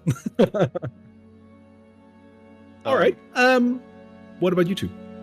Well, I was gonna say, I was just telling you before we started the stream that last week's encounter with the troll was one of my favorites encounters in D&D, probably ever. It's Wow. definitely in the top 10 at the very least. Just the fact that I rolled so badly on survival and just came face to face with this troll was, who is very, very dangerous for us level 3 characters, and was definitely about to potentially total party kill us. And then for Petro to find a non-combat way out of the situation was just so gratifying for me. I'm very lucky that I rolled, 2 really good deception checks in a row. But it's just, those are the kinds of moments that make me love D&D so much. It's just those, like, some lateral thinking and some luck can get you out of like the worst binds, and it was just a lot of fun. Very, very gratifying for me. So That was a really good one. Oh, I still can't get over that one. Okay. Ooh, I have one that was actually pretty interesting. So there was a campaign I did with another group about a couple years back. We were going in through a cave system because we were trying to find a lost noble family member, and we were at least gonna find like something that signified it. Oh, it was siblings that we were trying to find. And they had been taken by a group of trolls and goblins. For some reason, they were working together, so we had to figure out why they were working together, on top of if this was like a planned kidnapping or if this was just straight up convenience. One of the ways we could go down was through what looked like kind of like a cylinder chute. I was the only one small enough because I was playing an elf. And I was the only one small enough to be able to kind of like shimmy my way down there. But we didn't know how deep this thing went or what was actually down there. So my team unfortunately voted for me to go down there by myself because they liked picking on me because I was the bard. And I was just like, why? And they're like, well, you have the highest like stealth rolls, so you go down and do it. And I'm like, eh. So I got down the chute. Turns out it was a fire pit in a kitchen.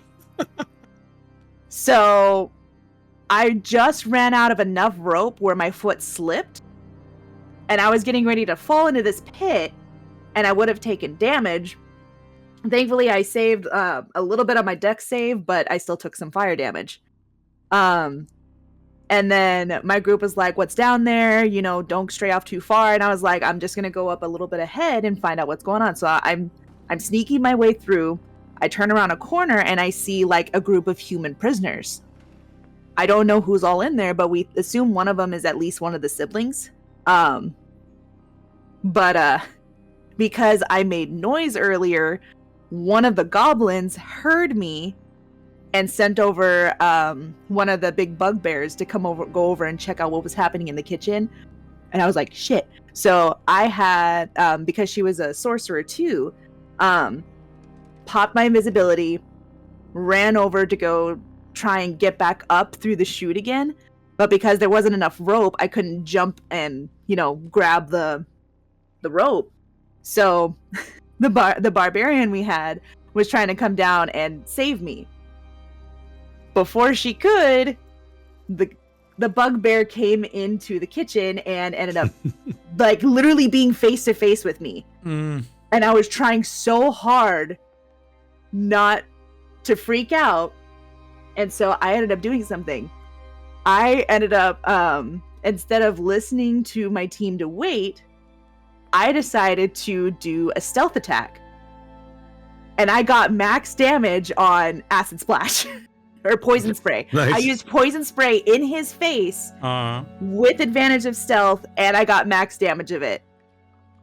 And so I killed it immediately before he That's could amazing. like go and notify the other goblins and such that there was people there. And my team was just like, ow! And I'm just sitting there like, I don't know, I panicked. I'm thinking, for me, like for most of my D&D life, I've been a DM rather than a player because I've just fallen in love so quickly with being a DM. But I have played on occasion, and there is one situation that actually will fit in this category. We played a one shot at some point where I was a doctor, a necromancer, and he was totally evil, but because of mutual interest, he had to like tag along with the party. And it was just a fun one shot, just for once, so like throwaway character, nothing special. We played this with a couple of previous members from the Gilded Flask, and Marissa. basically, I'll spare you the details of the entire campaign. But basically, at some point, we came across a special potion which would grant us a level up, which is called a Gilded Flask, which, haha, our name. So we went into a battle where we definitely needed the level up, but because I was a necromancer, I could stay in the back ranks knowing that I probably wouldn't be attacked too much, and I decided not to drink the potion and instead steal it with me so I could do some evil experiments with it later. And that's, after a couple of months, actually turned into a character that I launched in the Curse of Strahd that had its own mansion and its own dungeon and whatnot. So it just became a bit of homebrew where he actually was brewing these potions for, the Lord of Barovia. So yeah, it just went from like a haha character to a full-blown bit of homebrew that actually had an impact on the campaign. So Literal homebrew. I didn't know this. I thought that it was planned all the way from the start. But so like after the one shot, it was like, oh, I could do this with it. Yeah, that was just throwaway. That's awesome. So we had a couple of questions in the chat, and I do want to answer those as well, because that's fun. So from Chowder DJ, question concerning Petro. Were there any other paladin subclasses which were taken under serious consideration pre-campaign? There were. Well, actually, we didn't pick a subclass pre-campaign. We started off level 2, and I wanted to feel out the character first. Do you remember what the other ones were that we considered other than the Ancients, without spoiling anything? I want to say maybe Redemption was on the list. I can see him. Yeah, we talked about 3 where we dropped 1 pretty quickly. I believe it was Oath of Redemption that was still like up in the air, and I elbowed you like, have a look at the Oath of the Ancients, because Petro. Yeah, and I think him being a Furbolg and like being so connected to nature, in the first half of his life, and then kind of having this religious experience in the second half of his life. I think Oath of the Ancients was just like the perfect, for RP reasons, it was the perfect symbiosis of those two. So I'm really happy that we went that route. But good question. I'm not sure. I think somebody had said in the Discord at one point, like, oh, maybe he's gonna go more of a druid route. And we haven't really talked it through, but like maybe he'll multi-class at some point. But I think he's probably gonna stay on the paladin level up. Petro smash for the most part. All right. And we had 2 more questions, but I'm going to combine them because they're basically the same question, just 2 sides of a question. So we'll combine them. Question for the whole cast: what is your favorite class / subclass to play or want to play? And alternative question: what is your least favorite class or subclass? So what's your favorite? What's your least favorite, guys? Why don't you start? Okay. Sure. My favorite class. I love all of them because they're all great in their own right. It's just like, it's very situational, and there's certain campaigns where certain classes just fit better. But if I have to blindly pick, I don't know what I'm going to play, and I have to play something which is just true to heart, I will almost always flow towards either a rogue or a sorcerer. I love the sort of carefree personality to them. Sorcerer probably gets the edge over rogue, and if I have to pick a subclass for that, it's going to be wild magic any day of the week, because wild magic is freaking fun. Least favorite class is the monk for me. Monks are very powerful and very, very fun to play. It's just I never really get into them. I want to feel my character, and there's just 1 or 2 classes that I can't feel. Monk is one of them. Okay, I'm gonna go next because monk's actually my favorite. I was gonna say monk because I played a monk for about 1.5 years in my friend's homebrew campaign, and it was a very different take on a monk where he like ran a fight club, and it had like this boxing ring in his monastery and stuff, and like the whole town would come out and they would fight each other, and so it's a very homebrew like backstory for this character. And I don't know. I think that key is really like it's a little different from spell slots, and I think there's a lot you can do with it. It's really interesting. And the subclass that I have not played but I'd really like to try is the Way of Shadow, where you you get like minor illusion, and you get Shadow Step, which is like a sort of like a teleport. And that for combat just sounds like so much fun. I know. Distracting your enemy and then sneaking up on them. Like, oh my gosh, I've never played that before, and I'm like, I'd really like to play a character like that at some point because it just sounds like so much fun and so dynamic. Shadow sorcerers get something very similar. Shadow sorcerers and shadow monks, is it the same thing, or do they have different? I don't know. Oh no, they're very different. Yeah. 'Cause monks ultimately are still a melee class, and that, like, you know, it is tailored towards melee. You can like Shadow Step is a melee thing. Yeah. Unless you want to get out of danger, but this is the getting into danger. Yes. All right, Briar. Ooh, okay. So my favorite class and subclass to play, it's always gonna be Bard. I love playing as Bards. I love I'm a bit of a Broadway kid, so I'm very I love just expressing myself and just just having that and also having a bit of a musical background. I like performing actual performances as a Bard. So I'll sit there and I'll pick a song, I'll practice it for a while, then when the campaign comes, I actually perform it. Bravely Robert ran away. Pretty much. You bravely ran away.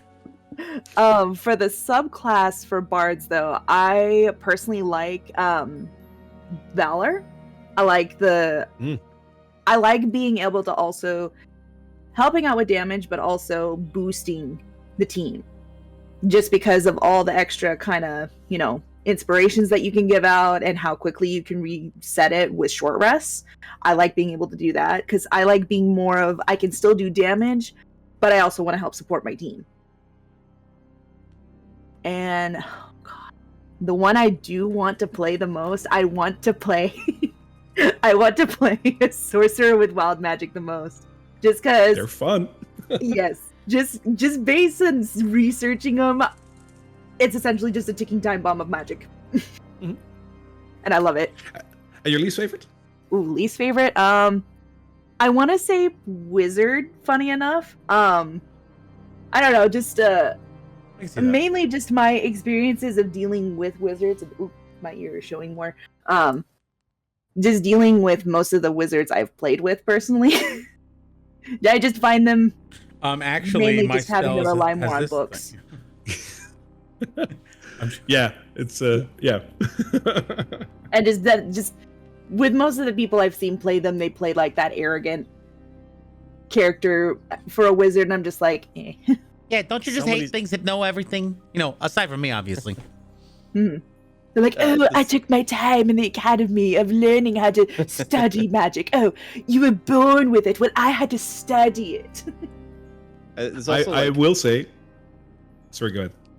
I was just say they have so many spell slots and so many spells that when I play a wizard, I get overwhelmed by the amount of choice that I have, and I'm just like, this is too much for me. Yeah. Yeah. No, I think most of the wizards that I've seen, they all follow the arrogant path, except for one, which is the complete opposite, which is the one that my wife is currently playing in one of my campaigns. She's playing a wizard that is also a crippling addiction to alcohol. And is firmly and he firmly believes that if he drinks more, he's better at magic. And he's starting to get on that path where he's starting to notice that it isn't, but he can't really not do it. So it's a really fun character arc. Interesting. It's like Way of the Drunken Fist for monk, but for a wizard. Way of the drunken spell. Way of the drunken cantrip. What about you, Daniel? So I'm gonna start off in reverse. I don't like the tried and true archetypes. I don't like the stereotypes. Is more like it. I don't like the dumb brute barbarian, the sneaky brooding rogue, the wizard who is very studious and always very very much arrogant or whatever, the sorcerer who's a Chad. I like breaking stereotypes in such a way that the only way that I'll play certain classes, I don't like barbarian. That's the one I hate the most. I don't like barbarian because of the way they always are portrayed as this ice smash. That's the only smash. Yeah, basically. So I try to create character stories based on an archetype. So I'll create an archetype, class and race, and I'll try to create a character story that makes it compelling. So like I have an ancestral spirit barbarian who essentially, when he was younger, he wasn't able to save his sister from a marauding band of raiders or something to that effect, and now she basically is with him as he goes forward. He's very, very peaceful, very wise, very at peace, and he only rages more of a it's more sadness than it is rage. He doesn't want to fight. And so my favorite class though probably to play is Warlock. I love all of the intricacies that come with a pact. I love how you can work with the DM to create these broad sweeping story arcs, and how your character could go very, very much at odds with everyone else, but still work in their favor. If you know what I mean. Hey, yeah, absolutely. Oh. It's as a DM, the thing that I love about Warlocks is the fact that I actually get to play along a little bit. And it's the I currently have a campaign where I actually utilize this. I had a warlock that defied its patron. She was like, "No, I don't want to work with you anymore. You're evil." And she had a really cool story to begin with. Her father was actually a slave to this patron, and she did the total Beauty and the Beast kind of thing, like take me instead. And the deity was like, "Yeah, sure, done." So she didn't want this, but she kind of got it. So she's now openly like rebelling against this deity. She's like, "No, I don't want to do this. You're evil and like you're terrible, and I just don't want to work with you anymore. I don't want to listen to you anymore." And there's only one option when that happens. Like, okay, if that's how you want it, and I just took away all her magic for a session. That's a lot of fun. Wow. That's interesting.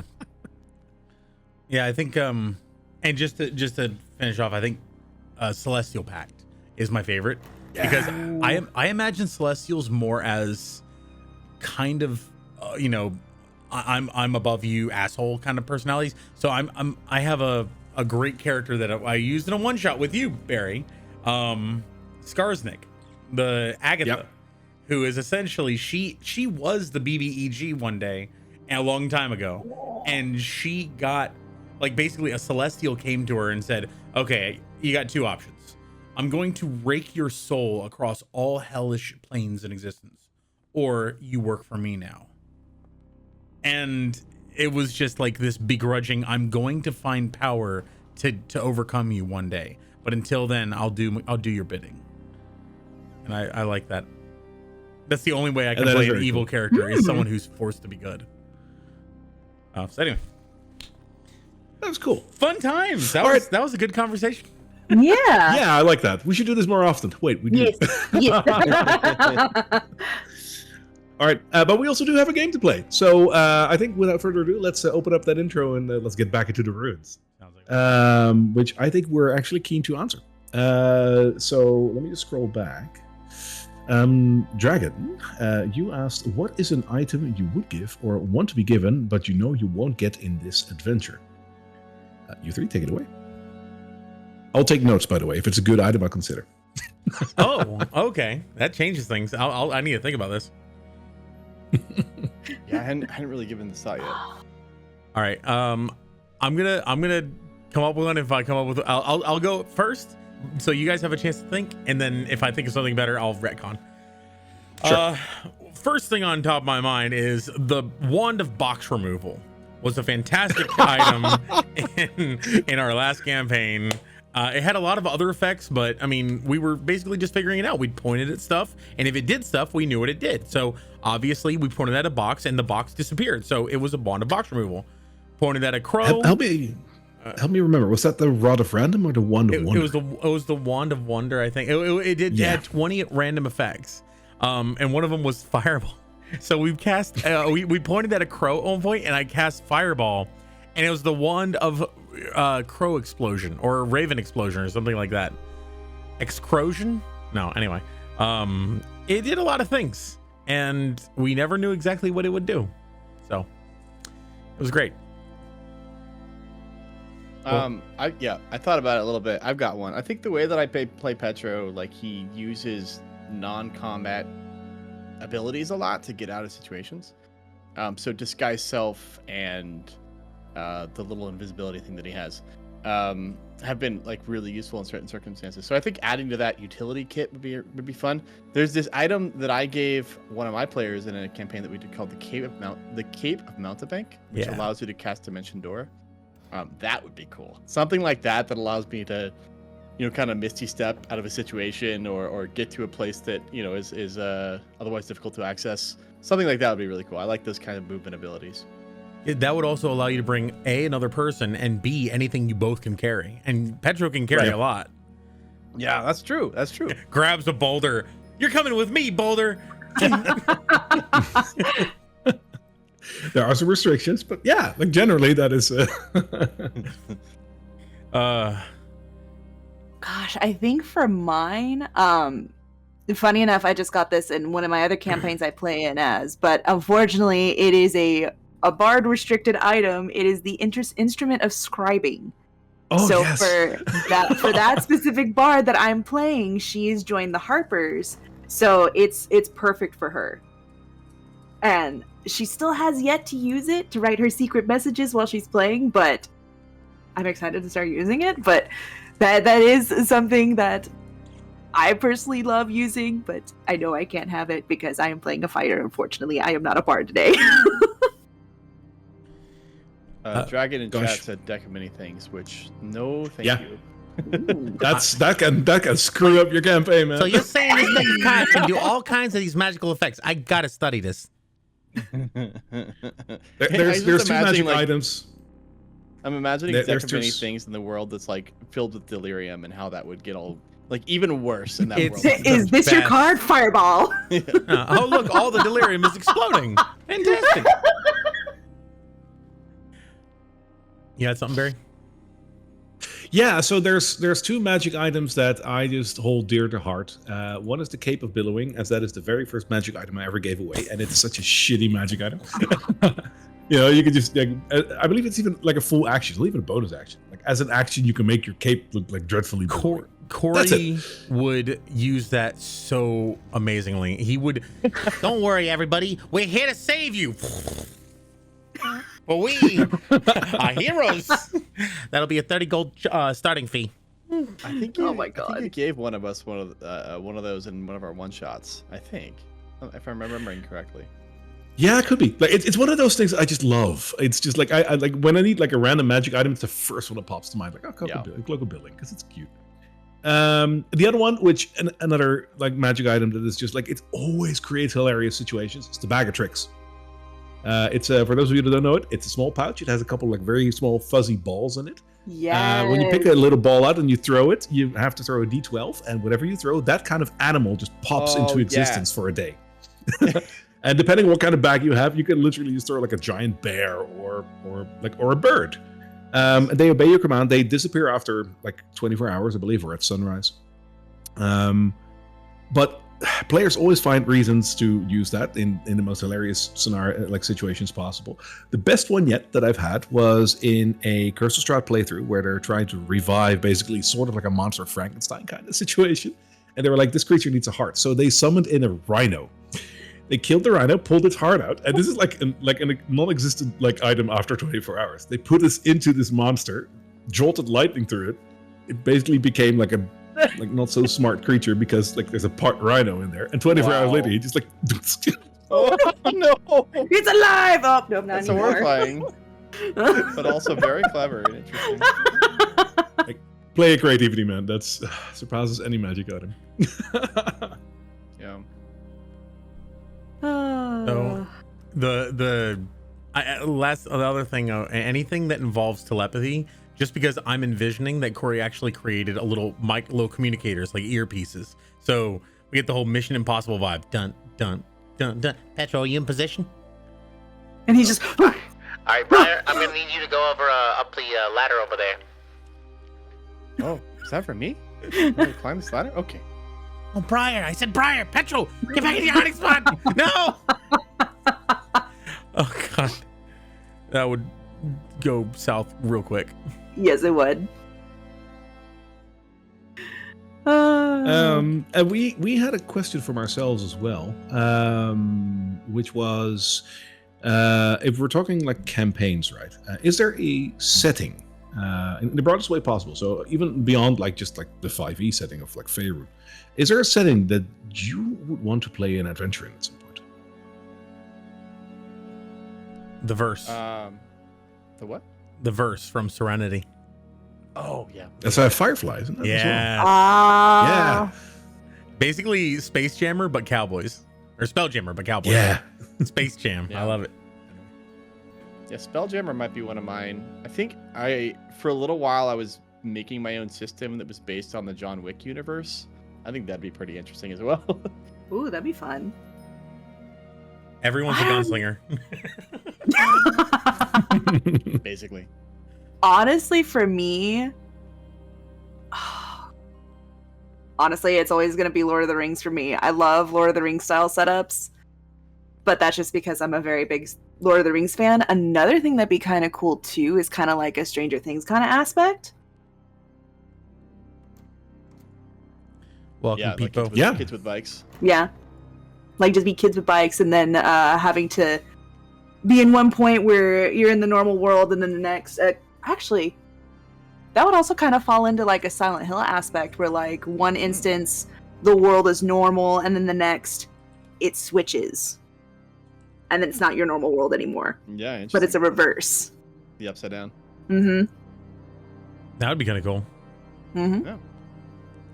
Yeah, I'm thinking, the Stranger Things kind of universe would be very interesting to have that. That's one of the reasons why I'm actually currently playing through Metroid Prime 2 Echoes on the GameCube, and the duality of the light world and dark world kind of deal is really cool. And also the idea that they cannot exist continuously simultaneously. So what has to happen is one of them is stealing energy from the other, and if all the energy goes to one side, that becomes the new reality and the other one fades away. And so having this like ongoing struggle, this tension of our universe is in peril, but the only way that we can save it is to go to the place that is toxic to us. I think that's really interesting. Thank you for the raid, DM Barry. Appreciate it. I was just like quickly doing something I saw in the corner of my eye that my page was still open. I was like, I might as well raid to kill the last while we're here. You know, I think I might go ahead and do the same thing too. I'd also we like got to plug exclamation point merch. We have some cool merch. Yes. If anybody would like some awesome Mimic merch. Can we get the Yeah, we sound actually- effect that the Mimic made, Barry? Like That you live did right on now? if you can remember. blah, it. blah, blah, blah, blah, blah. It was just as it waddles along the room. It's like, oh god. Yeah, that was great. That was the birth of Norman. Like that is Yep. now our channel icon. That was the birth of Norman. I love it. A randomized lever, a lever that's not connected to anything, like a rod of what do you call it? Rod, immovable rod. But you can pull it, and when you pull it, a random effect happens. Like somebody gets sent to the astral plane for 6 seconds or something. That would be Oh. great. Pull the lever, Petro. Wrong lever. Exclamation point lever. That's pretty funny. That's great. I love randomness in D&D. I have to say though, a week or two ago, I finally ended up being a player again in someone else's one shot, which was fun. And I played a wild magic sorcerer, and I cured myself of randomness for a little while. We had a boss fight at level 3, and I had 2 wild magic surges, and I rolled a 7 and an 8. And for those of you that don't know the wild magic table from the top of their head, I sure don't. But the 7 and 8 both do the same thing. That is, I cast Fireball on myself at level 3, right? Oh no! So I died, but so did the Yeah. boss. I'm gonna say, Hey. Wow. that's where you just run up, hug him, and be like, "You're screwed, buddy." It's fun. Hey, watch this! Poof. That would be interesting if instead of casting Fireball, it made you glow brightly for a moment, and if you know from past experience, in the next round you're going to detonate, and then you have a round to book it. All Like right, 6 seconds. Get the healing potion You start ready. beeping. Yeah. All right, everybody, get away! I've got this cannonball. Like drinking the health potion as you're casting fireball on yourself. Flying through the air. I'm gonna need this. This is a bonus action. So let's have a look for the questions that we got in today in the chat. I saw that Dragon Computer dropped a couple. So let's go to Thank you, the Dragon. top. Thank you, Dragon. Yeah, you're always so active in chat, buddy. Like that is. We were lazy and didn't come up with questions today, so. And you helped us, so we're happy. So let's see. Your first question. I was wondering, does Paladins and Cleric get into trouble for cooking hot dogs and marshmallows with the sacred flame? Someone who I'm gonna answer that. As someone who grew up in like youth group at like church youth group, the things that the ways in which we disrespected the church as teenagers, I will just go ahead and say that I suspect that many things have been cooked with the sacred flame, and that it is not uncommon for acolytes to misuse the magical source of their power. I think what you meant to say was bless things with the sacred flame. Bless their face. Yeah. It's flavor. Lord bless this cup of ramen. I know someone. Oh God, I know someone who used to have the body of Christ with salsa. So that was an interesting. Love that. Yeah, little wafers with salsa, and yeah, grape juice on the side. With grape juice. Oh yeah. And I will say, from a purely mechanical point of view, if you're specifically saying Sacred Flame is a spell that doesn't require an attack roll, but rather a saving throw. And since hot dogs and whatnot can't roll a saving throw, they automatically succeed. So yeah, this works. Although, funny thing is, it isn't even fire, it's radiation. So you're technically microwaving them. Microwaving them with the Holy Spirit. The holy beams. I was more thinking along the lines of the flame that, glows in the middle of a temple, but yep, the spell as well, sure. Yeah, this works too. Yeah. That would make it follow up with purify food and water. I mean, basically they could say we're casting purify food. Actually, canon, that's how you cast purify food and water, is you summon the sacred flame. There you go. You literally just boil the water. To kill the germs. I cast purify food and water. It'll be done in like 10 minutes. Hang on, I need to pump this thing first. Actually, that's what if Corey were to cast it, it would be like a little filter that you have to pump by hand. Right. I'm with Merrick, where I think the sacred flame is like the fire that burns within you. But paladins and clerics, they can take what's within and bring it without. Oh, without. Yes, without. So the next question is who is your favorite NPC you've met so far in game and why? I will refrain from answering because they're mine. I'd like to hear from them. I love all of them. I like Fluffy. No, the Fluffy. Oh man, now that's Shelly. Yeah, I was gonna say that's native tongue. In common, that's. It's Shelly. I can't remember her name because I had everything written down and then my computer shut off because I never shut off my computer. But the half orc who runs the sword and skull, Frida Longhorn, Frida Longtooth Longhorn, something like that. Longhorn. Yeah, Frida Longhorn. She and Corey go way back, and she's helped us out a few times. She's been a stand-up businesswoman in Amberwood, and she's really cool. Her husband's kind of a dick, but hey, it's true. I want to say I really enjoy the raccoon. I know he's technically an enemy, but he's been one of my favorite characters so far. It's pretty cool. Merrick and I are exchanging glances. Oh God. Favorite thing is the suit of armor that throws insults to the town. I forgot about that, Dragon. Mm-hmm. Oh yeah, that's right. I forgot about that one too. Petra, like what's in a name? Oh, Petra's with Shelly, yeah, or Fluffy. Mm-hmm. I thought yours would have been the Falcon. I really like. What were you gonna say? Griffin. That was it. Yeah, I was about to actually say the Griffin and the and the pilot of the Griffin. I think that was a really cool encounter. So I enjoyed that. Need a pilot hat. I don't know if you had that planned or not, Barry, but the whole interaction was really fun for me. So it was a bit off the cuff, but the fact that they're there is part of the story. Because like the Silver Order totally has paladins that are like the highest echelon of paladins can ride the Griffin. So that's there. But it sort of naturally evolved, and I enjoyed that too. That is, to me, like that kind of improv roleplay is what makes D&D to me. So I mean, good on you as well for picking up on that. Do we want to Go ahead. Sorry.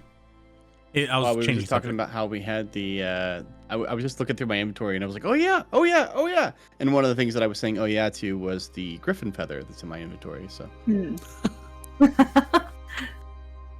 Let's see. Did we want to go over the level 4 stuff now, or once we are actually in the let's do that so it's also in the YouTube recording. Sounds like a plan. Yeah. Merrick likes Mel. Why is Briar not a bard? Because since you got rid of her horn, she's no longer horny. You read it out.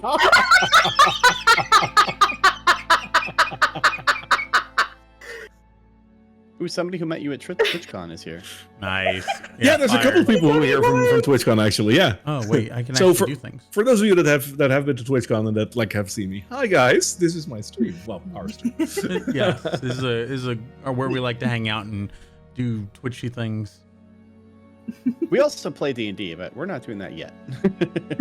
Soon. Yeah. Let's see, because I believe I saw one more. What do we do for level 4? So that we will answer soon. What is our stream dad joke today? I think you stole my fire dragon with that bard joke. I was thinking something about necromancers and raising a family. Like, what's the same about a necromancer and an elevator? Both can raise a family of 5 or something to that effect. Yeah. Oh, jeez. We paid. No, my favorite D&D joke, which it's not even a D&D joke per se, but it fits so well. Which is actually a question to Petra. Do you know, Petra, why paladins prefer to wear chain armor? Oh, I hadn't really thought about it. Because it's holy. It's really stupid. That also works for why did the paladin refuse to bring his armor to the blacksmith? Because it was getting holier. Yeah. Because it kept getting holier. That works. I like it. It hangs together. Yeah. Merrick's all like, stop spending money. No ads. Ads are stupid. Yeah, ads are stupid. You want to watch ads, like not the ads, right? So before we get into our little game, we always like to start off the evening with just a little joke or a little story or a question, and we got a really interesting this week from Dragon Computer, one of our staunch viewers, who said, "Hey, so what is your character's favorite snack?" And for the DM, just pick one of the NPCs. What's their favorite snack? And I think that's a wonderful question. So all of us did prepare something. So I would say, in the same order as we introduced ourselves, Corey, Daniel, what is your favorite snack? So obviously one of my favorites is something that I developed myself. It's called Corey Flinzica's Every Flavored Beans. Ignore the scratched out name. Nice. And yeah, I mean, so what happens is you pay me, something small, maybe like 5 copper or something like that, and you get a little treat out of the box. And if you don't like it, that's buyer beware. So as you can see, I'm gonna go ahead and take one of these for myself, and let's see what I got. Oh, cinnamon donuts. See, I always get the best ones. Don't worry about it. Anyway, would you like one? It sounds pretty good. Of all the snacks that you can pick, of course you pick something that you just totally made yourself. So that was actually Morgan Briar's player came up with the idea. My contribution was that a friend of mine gave me these Krispy Kreme jelly beans. Corey has a little sleight of hand. He always gets the good one. And if you pay a gold, you guarantee a good one. So I love that. it's the best. All right, Morgan, what about you? All right, so as Briar Aurelia, I have picked out, it's actually personally one of my favorite chocolates. It is the Ferrero Rocher milk chocolates. Mm. I love these things. I'm obsessed with hazelnut, anything hazelnut related. And as much as Briar doesn't really want to admit it, she has a very big sweet tooth. And so this would be something chocolate-wise that she's more of a big fan of. I absolutely love that. And it fits your character, really. Yeah. All right, Jen, Petra, what about you? So on my way here, on my way to Drakkenheim, I met a gnome, and he was traveling with a cart full of sweets. And I said, well, what's your favorite one? And he said, oh, I'm really good at making sweets. And he said, I have these ones that look like animals, and you can pick any animal you want, which looks just like the animal. And so I chose frogs. Which my green screen is like making this not work. No, it still works. You can see that I it's got just some invisible. Haribo frogs. It's a Love it. Some of the frogs you can't see cams- because they're still tadpoles. The cams are lagging a They're bit. camouflaged. Yeah, I got some Haribo frogs, which of course Petra would never eat the real thing, but a fake sugar frog he would definitely eat. And so we can say in universe that like he bought them from like a little gnome that was like a traveling candy salesman or something. I love that. That is so funny. Of course it's frogs. Alrighty. Also, like our webcams might be lagging a little bit. We are running on Discord, and Discord seems to have a little bit of an issue today. So bear with us. We'll try to keep an eye on it. If it gets really bad, we'll quickly switch servers. But for now, it seems to have stabilized. But we'll keep an eye on that. So if the quality drops a little bit, our apologies. It's unfortunately out of our hands, but we'll keep an eye on it. Yeah, we're looking into alternatives as well. Yes, we are luckily like in a week or two trying out another alternative, and if it's working, then that might be our new mainstay. Yeah, we're gonna try to zoom on through. We're gonna yeah. So for me, I needed to pick a NPC that I wanted to bring a snack for, and after some careful deliberation, I decided to go with the snack that Blackjack Mel would have on him, because Blackjack is. He's a cool guy, you know, black leather, black side combed hair. He's a cool guy, but he also has like a softer side to him, which like he tries to hide a little bit because he's a tough guy, you know. But in his own private domicile when nobody is around, he'll probably eat something which is true to his heart. So I have the Blackjack pink marshmallow snack.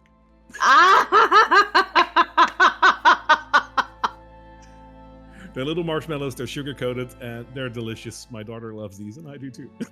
Aw, He that's definitely trademarked awesome. him himself, huh?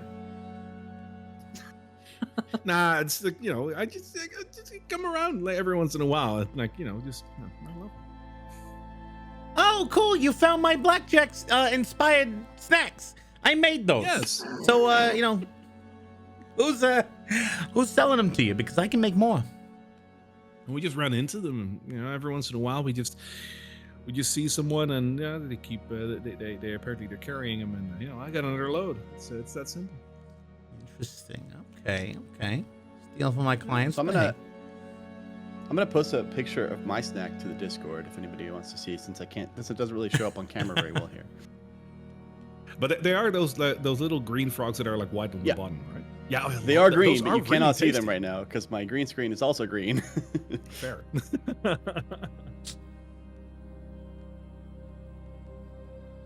Nobody trusts Corey or Petro. Who would you not trust with the Wand of Wonder? And it was a 50-50 between Corey and Petro. Everyone trusts Briar with that. Like, that's it. You're I don't fine, understand Briar. why you guys don't trust me. Yeah, come on. I would be able to unlock its secrets in a heartbeat. Just don't Bold point of it you at. to assume that I would be trustworthy with a magic wand. Yeah. I mean, I just What gotta figure out what powers. The fourth option was DM, and I also got a vote. So apparently, people don't even trust Oh. me. I voted for you. You're the one who gives it to people. That's can't trust that. I'm the one who- questionable. I'm the one who Yes. voted for you, Barry. I didn't even know there I was a will vote. give for this me? to you. Have yeah, I fun with voted for it. you. I love it. See, all I have to do is strip down the bark and see what's powering it on the inside. We got another question. What Olympic sport would each of your characters play? Good question. Let's go in reverse order, starting with Barry. Your favorite NPC. Is there an NPC that I would envision doing an Olympic sport? Sticks would obviously be in the rowing.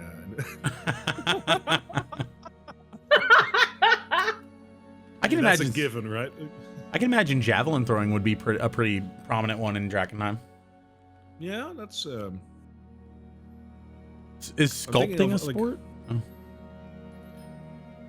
I don't think sculpting is a sport. No. Hmm.